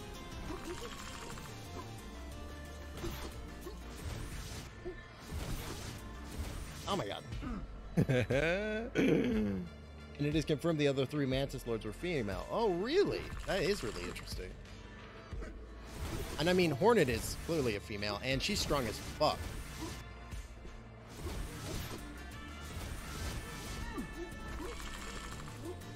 Oh, wait, but Mantis... Hornet isn't a Mantis. I got confused. Ah. Half god, half spider, right. Huge theme of losing stuff and dealing with it. Yeah, exactly. Which I really like. I really like that. Oh god. I really like that whole theme. And kind of like, you know, it's definitely like a theme about loss, but it's also a theme about like what's the word that I'm looking for? Like grief and mourning too, right? Fuck. I really just gotta think about what buttons I need to press.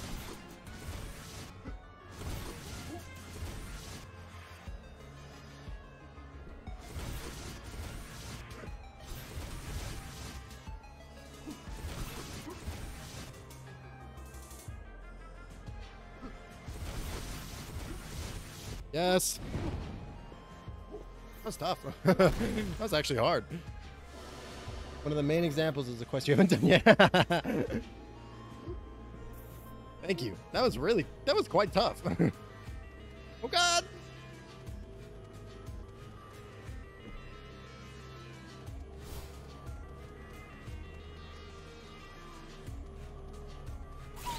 Oops. When did that happen?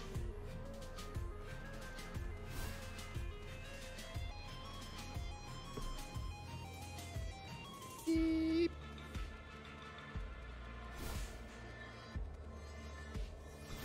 Yes. All right.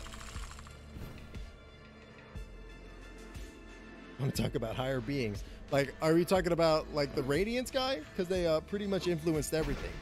Are you talking about the Radiance or a different higher being? Whoa, these guys have balls on their heads. Very strange. I'm gonna get booted. The heads are bombs.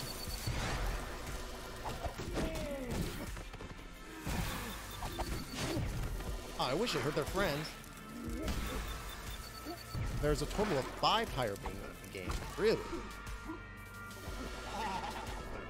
Really? Now I'm trying to think. So are the Dreamers considered higher beings, or did they, or is that simply due to the nature that they ascended? Or did they even really ascend? Does the dream count as them being like an ascended being, I guess?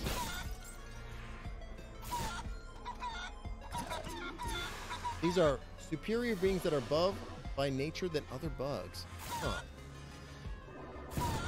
So obviously Radiance must be one of them.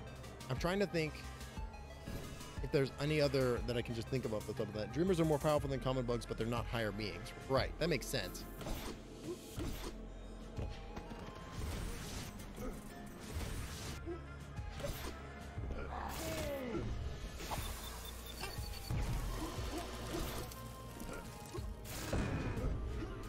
Chicken. Radiance, the Pale King, the White Lady are the main 3. Okay, because I thought that the White Lady might be one. That kind of makes sense to me. She definitely seems like incredibly powerful and also very old.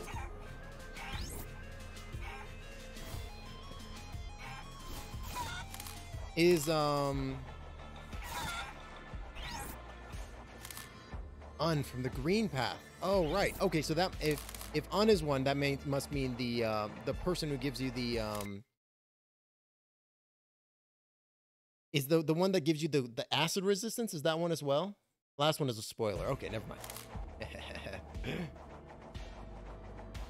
Oh fuck.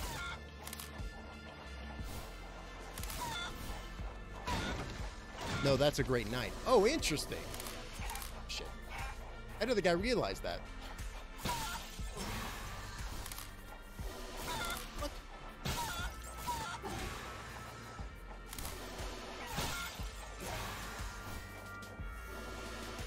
Isma. Yeah.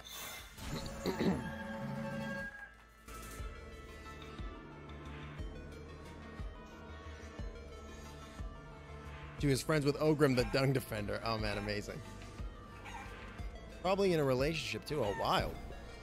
That's really interesting.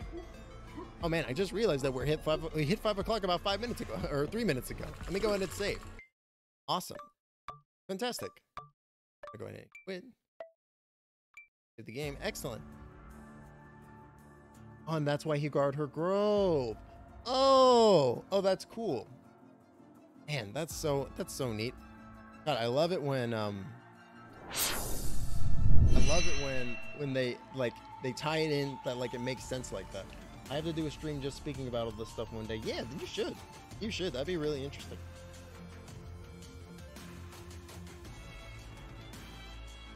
That would for sure be dope. Oh, and I got a new thing. Check this out. Haha. But yeah, thanks to everybody. Oh yeah, you're very welcome, Zargray. Thank you for coming by and hanging out. I'm Timbo the Wizard, and I go live Wednesdays, and Fridays from 2 p.m. to 5 p.m. Eastern Standard, and I play all kinds of stuff. I'm also going to be on another live stream event tomorrow at 6:30 p.m. Eastern Standard Time on DM Chronicles channel. We're going to be doing, yes, credits. We're going to be doing some kind of one-shot, and I have no idea what the one-shot is going to be. It's apparently he always does a different one, and he always is making these. So it should be pretty interesting and exciting. I'm looking forward to seeing what he's got going. I'm also next Wednesday, 7 days from now, I'm going to be running a Monster of the Week session on Dungeon Master's channel, and I'm probably going to be co-streaming it on my channel, or maybe just hosting. I don't know. Probably just hosting, if I had to guess. And then I'm also in talks to do some other tabletop stuff on a like twice a month style basis, but that's all up in the air still. And I'm also talking about doing some other adventure with the Knights of the Bantam, running or playing in a couple of one shots. Oh yeah, that'd be dope, Darkray. I would definitely appreciate that. Thanks, brother. But yeah, I do want to say thank you to everybody who came by, hung out. Thanks, especially to Simmer for the raid. I very much appreciate that. Let's go ahead and see if there is anybody online that we can go ahead and send a raid on over to. Let's see. And so I got this new thing for my Stream Deck, which like makes it theoretically super easy to raid people if it works. Here we go. Let's see who's doing what. You know, I see Dungeon Master is live right now. Let's go ahead and send it on over to them. Usual rating is very complicated. Yeah. It's so much more difficult than you would honestly expect. They don't really make it very easy at all, which is very weird because you would think that they would want to make it easy so that way you can send raids easier. But I digress. So basically the way this Stream Deck works, or the way this app works, is when I hit the button on my Stream Deck, it pops up with all the different people that I'm following that are live currently in little windows, and I can just press and hold and send it. It's great. I love it. Specifically for my PC, which takes a lot to load stuff when OBS is open. Yeah, especially if you have if you don't have enough RAM or some other CPU style issue, it can be difficult. There's also like a whole thing with like OBS and like making sure that it's like your processing power is routing through the right thing. And it might be as simple as just switching it from CPU to GPU, and you might get better performance. But like it's so fiddly, and it's definitely not like a one size fits all thing. Unfortunately, I really wish it was more plug and play. Better Twitch TV does have a host or something similar. I've heard it does. I am not sure. I'll have to look into that.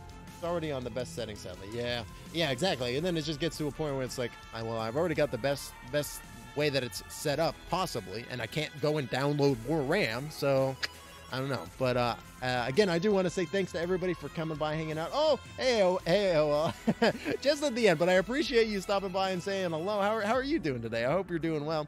We were just going to send a cheeky little raid over to Dungeon Master stream. I'm not sure what they're playing.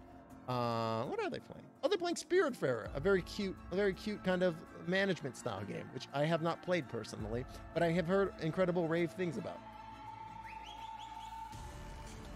Yes, great. Good small talk. Absolutely. I'm glad you enjoyed.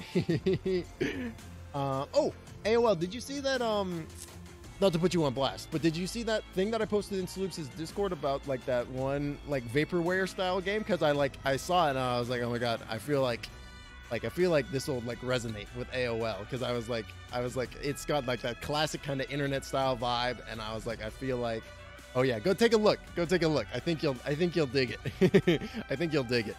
But yeah, thanks for popping in and saying hi. I appreciate you. We're gonna go ahead and send a quick little cheeky raid on over to Dungeon Master. Perfect. But yeah, thanks to everybody for hanging out, for coming by and showing up. I really appreciate you guys supporting the channel. Yeah, you guys rock. I really appreciate it. Oh, and since AOL just got here, I'm gonna go ahead and reiterate. I'm gonna be on a live stream event tomorrow at 6:30 Eastern Standard. I'm gonna be. Oh, thank you so much. Thanks, Zarkray. It's gonna be on DM Chronicles channel. I'm gonna go ahead and be hosting him on my channel at that time frame, but he's gonna be running like a one-shot thing, and I'm gonna be playing in it, and it'll be fun. I don't know anything more about it other than it's 5th level. I haven't even made the character yet, so something I should probably go do. But yeah, thanks again. Thanks again, everybody, for coming and hanging out. I appreciate all you guys. You guys are awesome. I'm gonna go ahead and send that raid, but I hope you guys have a fantastic rest of your day, and I will talk to you guys on Friday. Alrighty, so long, everybody.